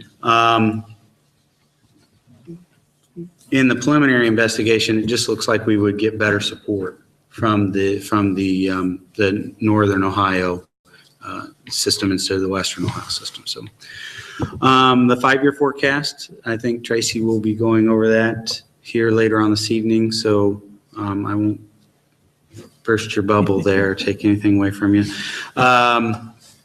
We talked about the restoration of the Fred McIntosh painting. Did I say that right? McIntosh. Thank you very much, Mr. Watkins. We still don't know. We still haven't found a place that we think is okay to be able to do the restoration, so we don't know the cost, but Tracy's taken that under her wing, and she's going to work on getting that painting or finding out what it will cost to get that painting redone. It's a very important piece to us, and it hung in the high school library for years, so most of us have seen it. We just don't know what we were looking at. So, but it's a pretty neat piece of Kenton's history. He was a graduate of Kenton High School and went to Alaska. And, yeah, about 1939, 40. I think he was the same class as my Aunt Roberta was. I think they were the same class. Well, you were only a year or so behind that. Yeah. I was just a sophomore. Yeah, exactly. Let's see. So, and then we discussed funding for the enrollment numbers. And Jen is trying to work out why all of our numbers aren't matching through Dazzle and through our counts. So those numbers we're trying to catch up so that we can get a better handle on that. So Tracy can work those numbers out. And that was it. It was a rather quick meeting, actually. It sounded quick. Any questions for Dave? Facilities? Lots of meetings, a lot of little stuff on the new building still. Landscape's still an issue, as you can tell by driving by. The steamers have come and gone in the cafeteria a couple of times, talk about new ones and bringing people in. There's some furniture issues still. We have stuff on order. There's a couple questions. Somebody brought it to my attention that we don't have a sidewalk in front of the building. We have a sidewalk, a very nice sidewalk that goes up to and loops into the front door, but there's nothing across the street. So when they're walking down the street, they have to go to the building in order to stay on the sidewalk. So we might want to look at that in a future project to see if we can't get that put in place, because we have students who walk from Forest Court apartments and that have to be on the street or walk up into that crowded area by the school in order to get through there. Okay. I don't know how we missed that. Yeah, Every time I drove down that road, too. I looked at the building when I got that close. I never looked at this. Right. You just gotta cross the yard. When I asked the architects about how we missed that, they go, well, there wasn't a street there originally, so there wasn't anybody gonna walk down that street. Yeah, we only discussed it for a year and a half. Yeah. Another area that we've talked about before was concrete ceiling, that we haven't really, Russ and I talked a little bit about it tonight, and it's about a $50,000 expense. Right. And the window is closing and. Didn't they do some on the sidewalks? We did approve sidewalks. Yeah, but not the. It was 46,000 plus we added square footage, so I'm guessing it's closer to 50 now, but. Right. And so if we don't have an issue, it's $50,000 we don't have to spend, but if the concrete starts to fall apart because of the salt permeating it and taking it up, then it's probably money well spent. And I guess I'm on a fence and I don't know which way to proceed with that one, so. Well, probably any concrete that gets any kind of traffic on it in the winter is gonna get some salt dripped on it somewhere. Oh, it's gonna get salt. Even on the sidewalks, it'll get. Yeah, we've done the sidewalks, they're doing those. Did they get the new part with the extended parking lot? Did they seal that off yet? They put the salt barrier on it. They put some kind of a sealer on it, but this is a little better. More of a seal. curing sealer, I think is Right. what they used, but I'm not It sure. stays on top. The ones that they're talking about actually permeates down through and does a better job. I guess the discussion that Mr. Brim and I had is we really need to have some more input from the rest of you and to make a decision, it seems like a lot of money, but then again, if it saves, it may not be. If you don't have to tear the concrete out in 5 or 6 years, it's probably a good investment. We can't afford to tear concrete out. Nope. So there's some input. So. But there's no money in the facility program for that $50,000. It would have to come out of our money. Right. And we don't have any money left. There's no LFI money left that we could use right now. Yeah. So it would have to be permanent improvement money that we had set aside or something else. I had, I talked to the Hensels about that subject, and that's where I assume that bid you were looking at Yeah, came from, which. That was the information you gave me. Right. And they thought they were pretty emphatic about the sidewalks getting sealed, primarily because they tend to get a higher level of salt concentration if there's ice, because just the way it's usually hand applied. And but it is an issue with the parking too, because you will always have exposure, not only from trying to de-ice this stuff, but from what you said, the drag in from the streets. Yeah, it's just going to come in on cars. It's going to. Even if you don't use a product for the first year or something, you'll drag it in. So but their basic conclusion is they realize it's a big area, it's expensive, but they say it's a pretty beneficial thing to do for the long-term quality of the surface. We need to schedule a meeting for November anyway to look at our existing buildings. The middle school and high school have some concerns that the facilities committee hasn't been able to go back and look at and address. So maybe we can put this as a topic for that, because that meeting will have to happen before the November board meeting. We can do a little more research and kind of get, because if it's going to be general fund anyway, I mean, you know what I mean, not project fund. It's not project fund, it would be school Right. district funded. School district funded. So maybe we can put it on that committee meeting for November. It needs to be done quickly from a weather standpoint. There'll still be monies coming back to us from that project, but we aren't gonna know how much or when. Right, potentially we could cover it out of the contingency money that's left over. They just won't let us go into that contingency money at this time. Till the project's completely Window might pass. And what is there, 600 and some thousand in contingency still? Yes. 661, I think, is about what it is. Spend some today. So I mean, in a third, basically, that would be our money coming back. Potentially, it could be covered, but Quick, yeah. it wouldn't be covered today. Okay, extracurricular? Oh, yeah, I got a whole pad full of stuff tonight. I know everybody wants to take a long time. Well, it was a short Actually, meeting. It was a short meeting anyway, Mark. Wait, we're gonna skip, Yeah. we're going right on them. There you go. Well, it's the end of fall sports season, so I thought I'd sit down this afternoon real quick and just kind of recognize stuff. Football, they're 6-2 right now, doing pretty well. I mean, playoff contention, playing well. Golf this year, they won the WBL tournament, finished second overall, the best they've done probably since '93. I mean, excellent. Girls tennis finished fourth in the league this year. Claire Oates made it to state. That's quite an accomplishment. I just want to recognize her. Cross country, I see the boys finished ninth and the girls finished eighth. Although I did see the boys in the paper tonight, 6 out of 7 runners finished under 20 minutes. That was a personal best for the year. And seventh runner was 20:03. So they run personal bests. One thing I'd like to see there, I hope we get a home match or two next year. I'd like to see us run some cross country. Well, we have the one. We got the invitational. We have the one invitational meet, but we don't have any dual meets. Or No, and trainings. I don't know. I'd like to see 1 or 2 come back. When you, Dave, I'd like to see Well, it us would run be it. nice. I know when I was in school, we ran, it was just like football or any of the other sports. Right. You had the home meet and then you went for the away But meets. you probably appreciated running at home, didn't you? I mean, Oh, sure, because you know your track and yeah, you can, shave a couple seconds off because they don't know the track. there you go. Exactly. Volleyball, I thought they played pretty hard. I had a chance to go up and watch the tournament game. They lost, but they lost against a team that was ranked in the top 10 in the state. So, they come up across a pretty tough competition the first round.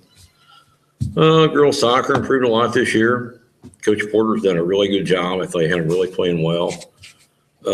They won their first round in the tournament. As a matter of fact, they beat a league opponent. That's the first time they've ever beat a league opponent in a tournament. So that's a plus. And last but not least, we have boys soccer. I went out to a couple of games. I thought they worked really hard. We got some athletes out there, but I think all of you got a informational packet sent to you the other day, and I went through it. And that program is in really bad need of an overhaul. It's really bad. It's not working very well at all. And we got good kids, and it's nothing against the coaches. I mean, they're not bad people, and sometimes things just don't work. And I think that's a program that needs to change now and get it back on track. Other than that, that's about all I got, I think. And if I missed anybody, I apologize. I tried to cover everybody, and I tried to keep it so it wasn't a half hour long, so didn't get down into the stats. But that's about where we're at on everything. I'll fill you in more, I guess, on football next month. That's all I got. All right, thank you. There was a request from somebody about a running track to loop around the fields where we're growing crops. They'd say, don't plow, don't farm clear out, let us build a track out around there for cross country. Well, Mr. Collins brought that up, and I guess there was a track out there at one time, and I don't know, it just faded away, I guess, but I don't see any reason. I mean, it's school property, and I don't see any reason we couldn't reestablish a track out there. Might just have to reroute it a little for the new building. Well, you mean on the farm ground out there? Yeah. I didn't realize there was a track out there. At one time, There there was one was. time, I think, we actually farmed that for a couple of years, and I think it was there when we did that.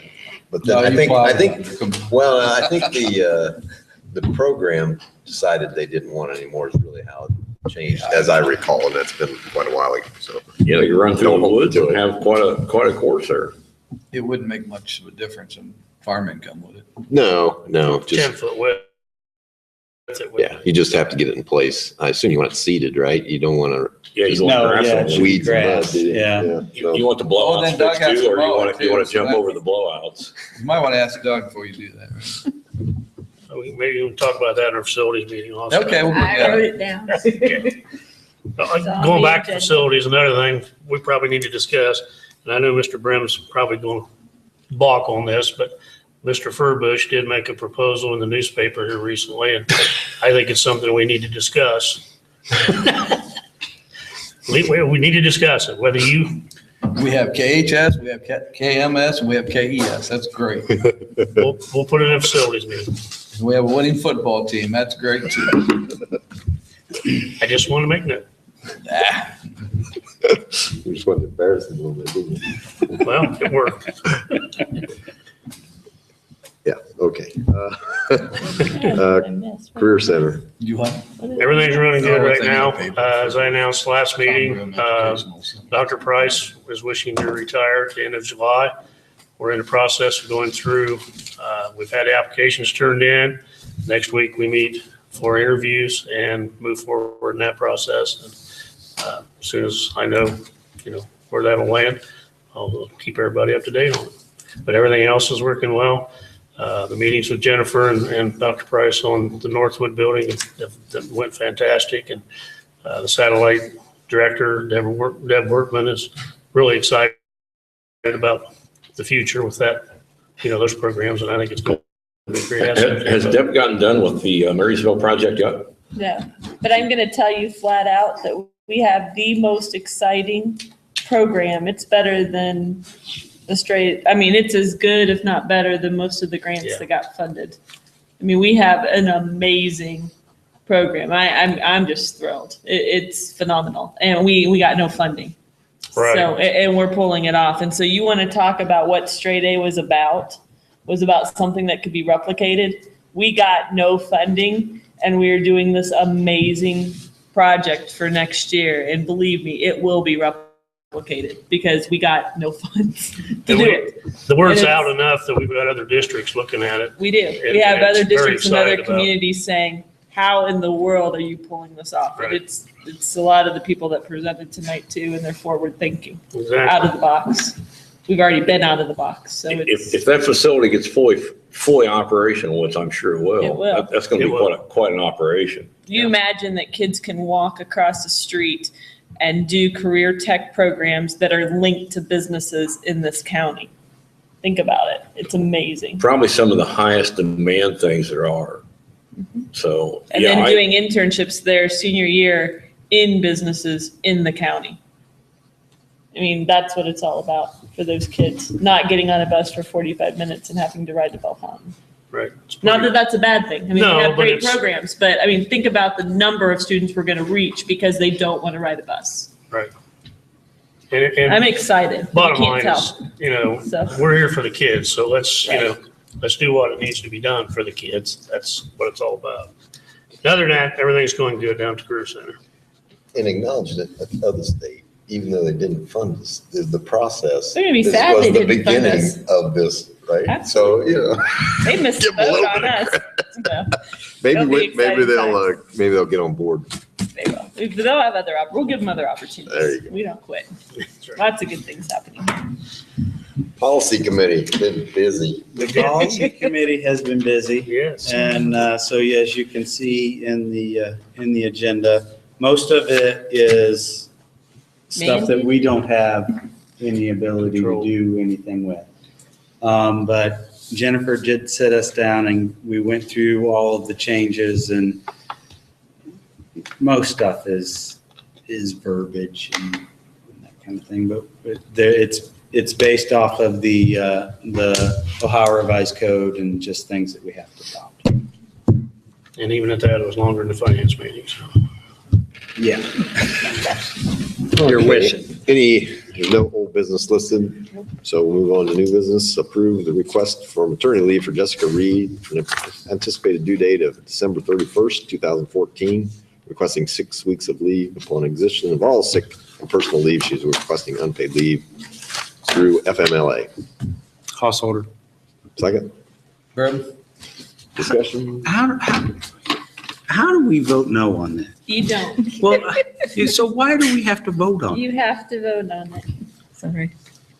You can vote no. I'm not going to tell you you can't, but you should Right do there. what your heart tells you to do.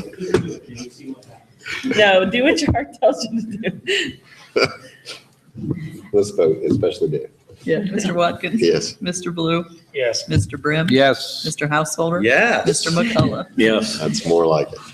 Approve the following substitutes contingent upon proper certification and training, their background check for 2014-15 school year. Sally Dungan, Aaron Johnson, Christina Cross, Susan Rohrball, all substitute teachers. John Doolan, substitute bus driver.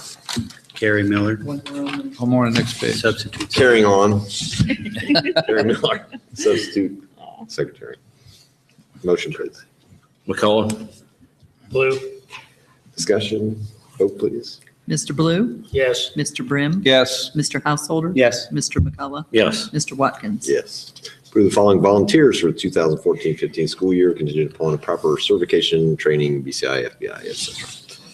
Jean Blechinger, Lorraine Dietz, Eleni Kruger, Tina Scheid. Did I say that right? Sure. Cindy Breidenbaugh, Judy Dorsey, Barb Long, Mary Burbacher, Chad Heidinger, and Ann Temple. Motion, please. Brim? Householder. Discussion, vote please. Mr. Brim? Yes. Mr. Householder? Yes. Mr. McCullough? Yes. Mr. Watkins? Yes. Mr. Blue? Yes. Approve Maria Maud for custodian second shift at Kenton Middle School effective November 10th, 2014 for 8 hours. Step 1, 260 days at a rate of $13.55 per hour. Contingent upon the usual stuff. Probationary period is 15 days from November 10th through December 3rd, 2014. Motion, please. Householder. McCullough? Discussion, vote, please. Mr. Householder? Yes. Mr. McCullough? Yes. Mr. Watkins? Yes. Mr. Blue? Yes. Mr. Brim? Yes. Approve Holly Bays for cafeteria 1 of Kenton High School, 3.5 hours. Step 1, 187 days, a rate of $10.83 an hour, contingent upon certification and background check. She has a probationary period, 60 days, beginning October 21st and ending January 30th, 2015. Motion, please. Brim? Blue? Second. Any discussion? We'll have a vote, please. Mr. McCullough? Yes. Mr. Watkins? Yes. Mr. Blue? Yes. Mr. Brim? Yes. Mr. Householder? Yes. Approve the request for maternity leave for Melissa Good with anticipated due date of January 21st, 2015. She is requesting 15 weeks of leave. Upon exhausting all sick and personal leave, she is requesting unpaid leave of absence running concurrently with FMLA. Motion, please. McCullough? Got 'em all. Brim, second. Is that you? Discussion. 15 weeks seems like a long time, Dave. Hey, we got to vote on it. Okay, let's Because vote. if everybody votes no, then she can't have the baby. Mr. Watkins? Yes. Mr. Blue? Yes. Mr. Brim? Yes. Mr. Householder? Yes. Mr. McCullough? Yes. Wouldn't want to stop that. I will check to see if there's a way to pass a resolution so that you guys don't have to do this every month. Because I'll just check. I don't think there is, but we'll check for you. Approve the written retirement resignation of Richard Eyestone, high school art teacher, effective June 30th, 2015. He has 10 years experience with our school and 38 years total. Requesting severance pay. Motion, please. McCullough? Second. Householder. Discussion, vote, please. And I would like to say something. Discussion. This, we're just about to start into several of these that we're going to vote on. And I would like to, number one, thank all of the teachers for their service here at the Kenton City District. But I would also like to thank them for letting us know early, letting us know so that we can do something about it and get quality replacements for them, because they're going to be hard shoes to fill, and I just want to say thanks. Good point. Vote, please. Mr. Blue? Yes. Mr. Brim? Yes. Mr. Householder? Yes. Mr. McCullough? Yes. Mr. Watkins? Yes. Approve the written retirement resignation of Catherine Williams, high school intervention specialist, effective June 30th, 2015. She's been with Kenton City Schools for 26 of her 30-year career. She's requesting severance pay. Motion, please. McCullough. Second. Discussion. Vote, please. Mr. Brim? Yes. Mr. Householder? Yes. Mr. McCullough? Yes. Mr. Watkins? Yes. Mr. Blue? Yes. Approve the written retirement resignation of Evelyn Titus, high school math teacher, effective July 1st, 2015. She's been with Kenton City Schools 11 years of her 14-year career, and she's requesting severance pay. Householder. Second. McCullough. Discussion. Vote, please. Mr. Householder? Yes. Mr. McCullough? Yes. Mr. Watkins? Yes. Mr. Blue? Yes. Mr. Brim? Yes. Approve the written retirement resignation of Alicia Kleinfelder, middle school 7th grade teacher, effective May 29th of 2015. She's been with the Kenton City Schools for 35 years. Requesting severance pay. Motion, please. Brim? Blue. Discussion. Vote, please. Mr. McCullough? Yes. Mr. Watkins? Yes. Mr. Blue? Yes. Mr. Brim? Yes. Mr. Householder? Yes. Approve the following volunteer for the 2014-15 school year, contingent upon proper certification, training, background check. It's Corey McMurray for wrestling. Motion, please. Householder. McCullough. Discussion. Vote, please. Mr. Watkins? Yes. Mr. Blue? Yes. Mr. Brim? Yes. Mr. Householder? Yes. Mr. McCullough? Yes. Approve the request for maternity leave for Allison Bain Kamir with an anticipated due date of January 12th, 2015. She's requesting 12 weeks of leave. Upon exhaustion of all sick and personal leave, she's requesting unpaid leave of absence, all running concurrently with FMLA. Motion, please. Brim? McCullough. McCullough. Discussion. Vote, please. Mr. Blue? Yes. Mr. Brim? Yeah. Yes. Mr. Householder? Yes. Mr. McCullough? Yes. Mr. Watkins? Yes.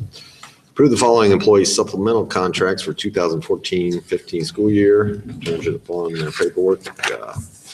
Ann Ely for dual enrollment at a fixed rate of $1,788. Rick Collins, assistant cross-country coach, step 3, 7 years experience, $2,748. Motion to accept. Householder. Second. Brim? Brim. Discussion. Yeah. Just so you know, that's for this season for cross-country. We had really big numbers and Mr. Collins helped out with that. It was just one that was overlooked, and so we want to make sure that he was paid for the job that he did this season. So I just want to clarify that that's for this year with him. All right, vote please. Mr. Brim? Yes. Mr. Householder? Yes. Mr. McCullough? Yes. Mr. Watkins? Yes. Mr. Blue? Yes. Approve the request for a leave of absence for Rhoda Deitch for beginning in December 17th, 2014. She's requesting 4 to 6 weeks of medical leave and requesting FMLA while using her sick leave. Motion, please. McCullough. Householder. Discussion. Vote, please. Mr. Householder? Yes. Mr. McCullough? Yes. Mr. Watkins? Yes. Mr. Blue? Yes. Mr. Brim? Yes.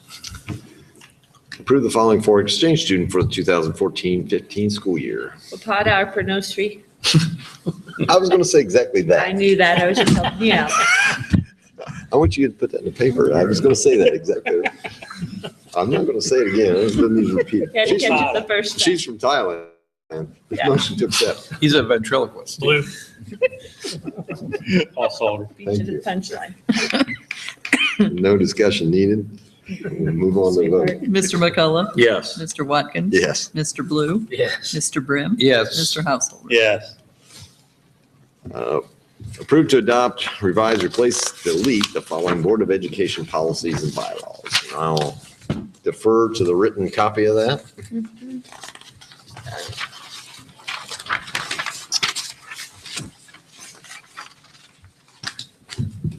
Motion, please. Brim? Second. McCullough. Discussion, questions about those? not, we'll vote. Mr. Watkins? Yes. Mr. Blue? Yes. Mr. Brim? Yes. Mr. Householder? Yes. Mr. McCullough? Yes. We need to approve, adopt, revise, replace, delete the following Board of Education guidelines. Also, we'll defer to the list printed. Motion, please. Householder. Second. Blue. Any discussion on those? If not, we'll have a vote. Mr. Blue? Yes. Mr. Brim? Yes. Mr. Householder? Yes. Mr. McCullough? Yes. Mr. Watkins? Yes. Approve the following resolution for the purchase of buses. And the gist of it is just that we're transporting approximately 600 more students. So that's what's creating the emergency. Yeah, the resolution forgoes the typical process and allows us to do it in a more rapid fashion so that we can get the buses here because we need them as soon as we can get them. And in the next to the last paragraph, it identifies the need for 3. I'll put the motion on so we can All right. discuss it if we want. Yeah. Householder. In a second, please. McCall. And then discussion. So, yeah, so that's what Jen's talking about is the last paragraph there, why we need them. We have the additional kids that we're busing around and we can be more efficient with the longer buses and they can get down the city streets a little bit better actually because of the way that they handle them. So, and we can pick those kids up and get them home maybe a little sooner. And one of these buses is for a special ed bus that will have more capacity than our current special ed bus. Right. And the thing that I didn't truly understand until I talked with Brian again is he's actually saying that we can actually transport a classroom of students and a wheelchair, which I didn't really understand before, which is nice about the mid-size bus that he's requesting. Because sometimes you need to go on a field trip with a class. And so to be able to transport all of the students on one bus will help a lot too. So it's just These new buses will be taller though and will not fit in our existing garage. correct. So Are they we, will. are we trading any buses off? Or One bus. You're trading one in. The one with the handicap access. right? No, we're trading We're in gonna one keep of that the one, big buses. He wants to keep that one because he can carry 2 wheelchairs on that bus, which I didn't understand. Okay. So last time I talked to him, which was before last week, he wanted to keep the shortest bus that we had because it could carry 2 wheelchairs and he wanted to trade one of the long buses, the 60-passenger buses. So we're trading one. But they're very old buses. It's a very, very old bus. He said it's no Yeah. value to the district. Yeah, it works, but it's not. Where the 2 wheelchair bus is of a value to us, more of a value. All right, any further questions? Comments? If not, we'll vote. Mr. Brim? Yes. Mr. Householder? Yes. Mr. McCullough? Yes. Mr. Watkins? Yes. Mr. Blue? Yes.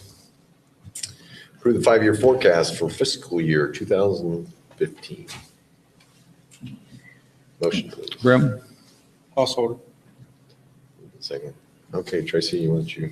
Yes, we were talking a lot about enrollment and Mrs. Penzarski did a lot of research and then, so I put some numbers together and some slides together on enrollment. This shows our open enrollment last year, fiscal year 2014, and what happened after that. We had 27 of those that open enrolled last year that moved into our district over sometime in the last year or towards the summer. We had 14 that moved elsewhere. We had 4 go back to their home school, and we had 1 go to a different community school. Now, that 1 student won't affect us as far as us having to pay for that community school because their district will have to pay for that. So we went from 186, we now currently have 150 open enrolling in. So that would be money that would normally come to our district, 5,800 times the total. If you go to the next, Ryan will have you, this might take a while because he's got to find them they're all in your Google Drive if you want to pull them up yourself. Okay, this was open enrollment out. Last year we had 139 going out.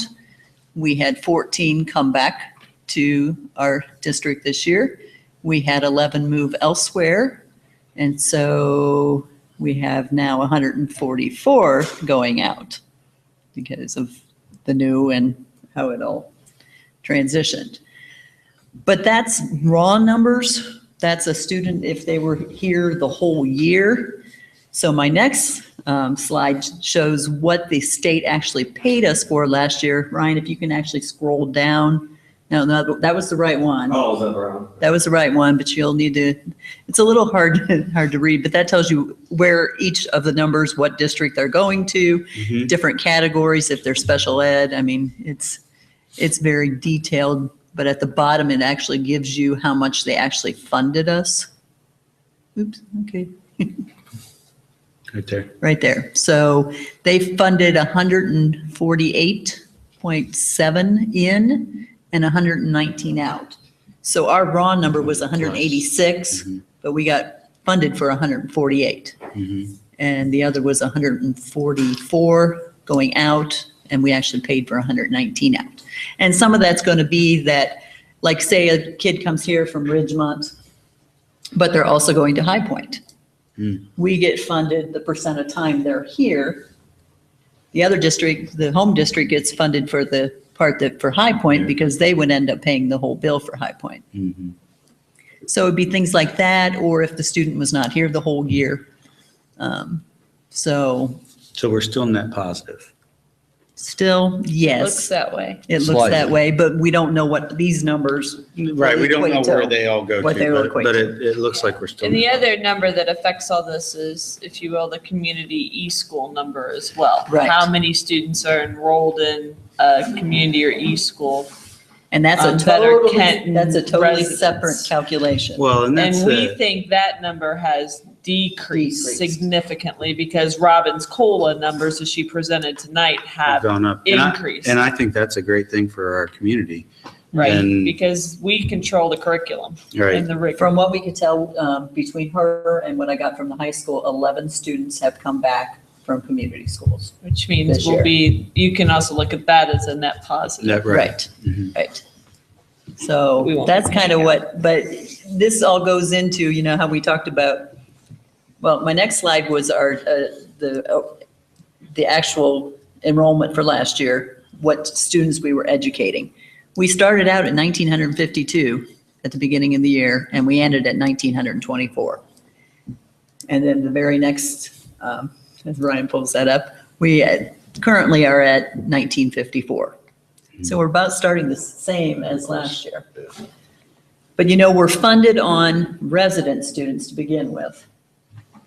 And we've pulled a report trying to figure out how many resident students we have, and that was at 1956, I believe. But we can't get the number for the community school students. Once they go to a community school, they're shown as not applicable and they fall out of the system. They're kept track of in a totally another system, which we currently do not have access to for this year. So we can't even look out there and see what kids are going to. Other than the information and tracking that we use in-house. Right. So, but that all goes into where we have to look at that, make sure we agree with it, but that program is not up and running with the state. So if you go to the very next one. No, that'd be that state foundation. So this was what the simulation I ran back in May when I updated the forecast. And we probably have grown student-wise because they were funding us on 1,900 and some students. The adjusted is 1,914. But in that figure will be all resident students plus any kids going to a community school from our resident. So we probably have increased, but as I mentioned back in the spring, we're on a cap. So we may have lost some funding because of open enrollment. I don't know. We don't know at this point, but we would have gained with the drop in community schools. So hopefully we will stay whole, but With us being on the cap, we did get an increase of 10.5%. Right.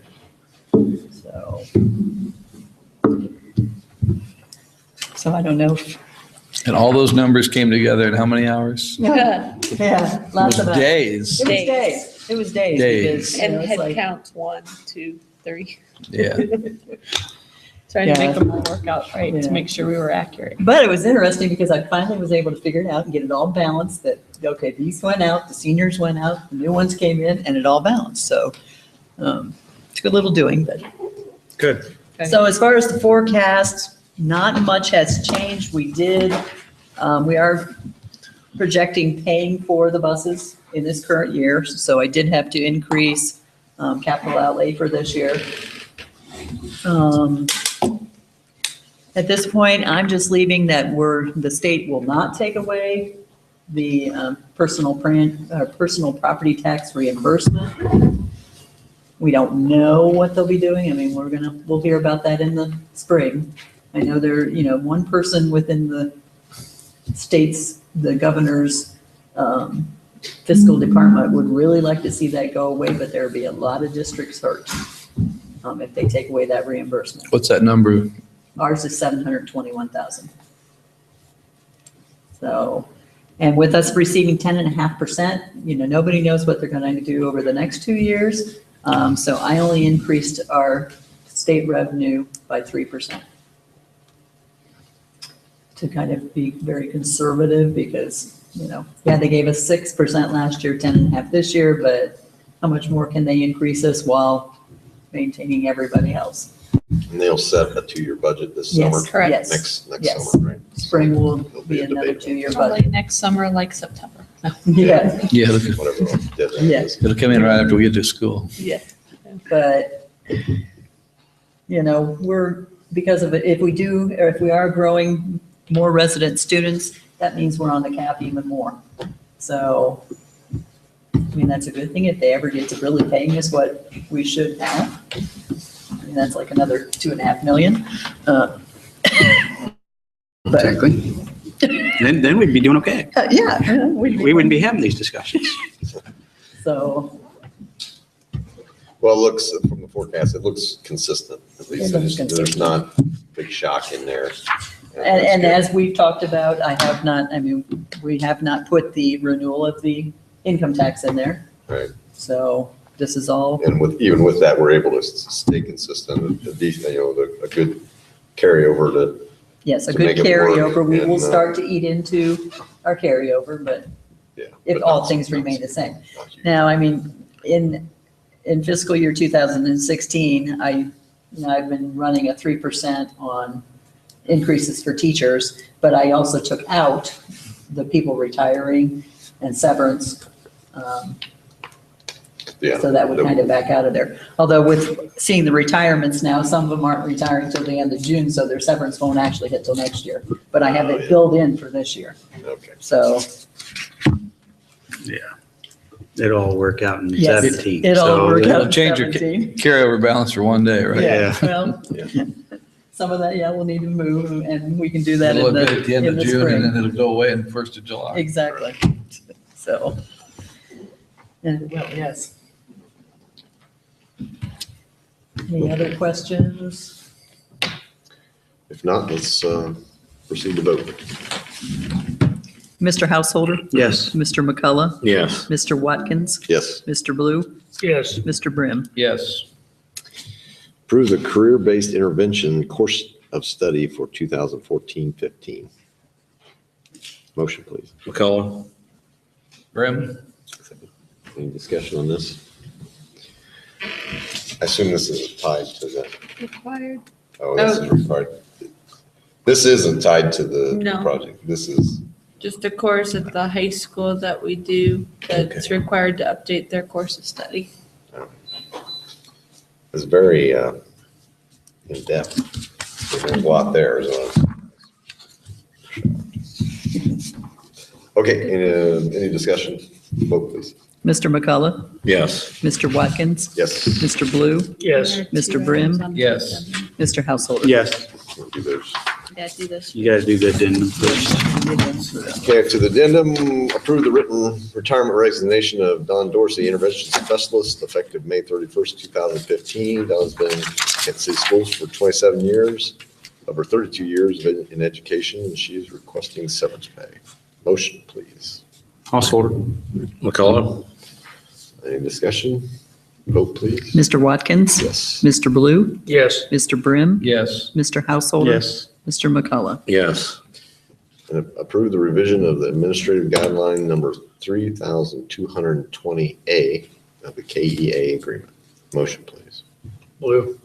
Second, Brim? discussion? I'll just say this is the, this all makes sense based on this agenda. This is the paragraph that says that if you turn in your retirement notice by the November board agenda, that you don't have to go through the OTES evaluation. So it's just based on the new law change. So that's why we just have to update it in our contract with KEA. So they'll ratify it as well. That might be also why we're seeing some of those retirements. It's a good thing. They don't need to go through the evaluation. Vote, please. Mr. Blue? Yes. Mr. Brim? Yes. Mr. Householder? Yes. Mr. McCullough? Yes. Mr. Watkins? Yes. Okay. We need a motion to go into executive session to discuss personnel. Will there be any action? No. No action after the, I'll move. Is there a second? Brim? Vote, please. Mr. Brim? Yes. Mr. Householder? Yes. Mr. McCullough? Yes. Mr. Watkins? Yes. Mr. Blue? Yes. 9:26. Our next board meeting will be November 17th, 2014, 7 p.m. A little time to think things over.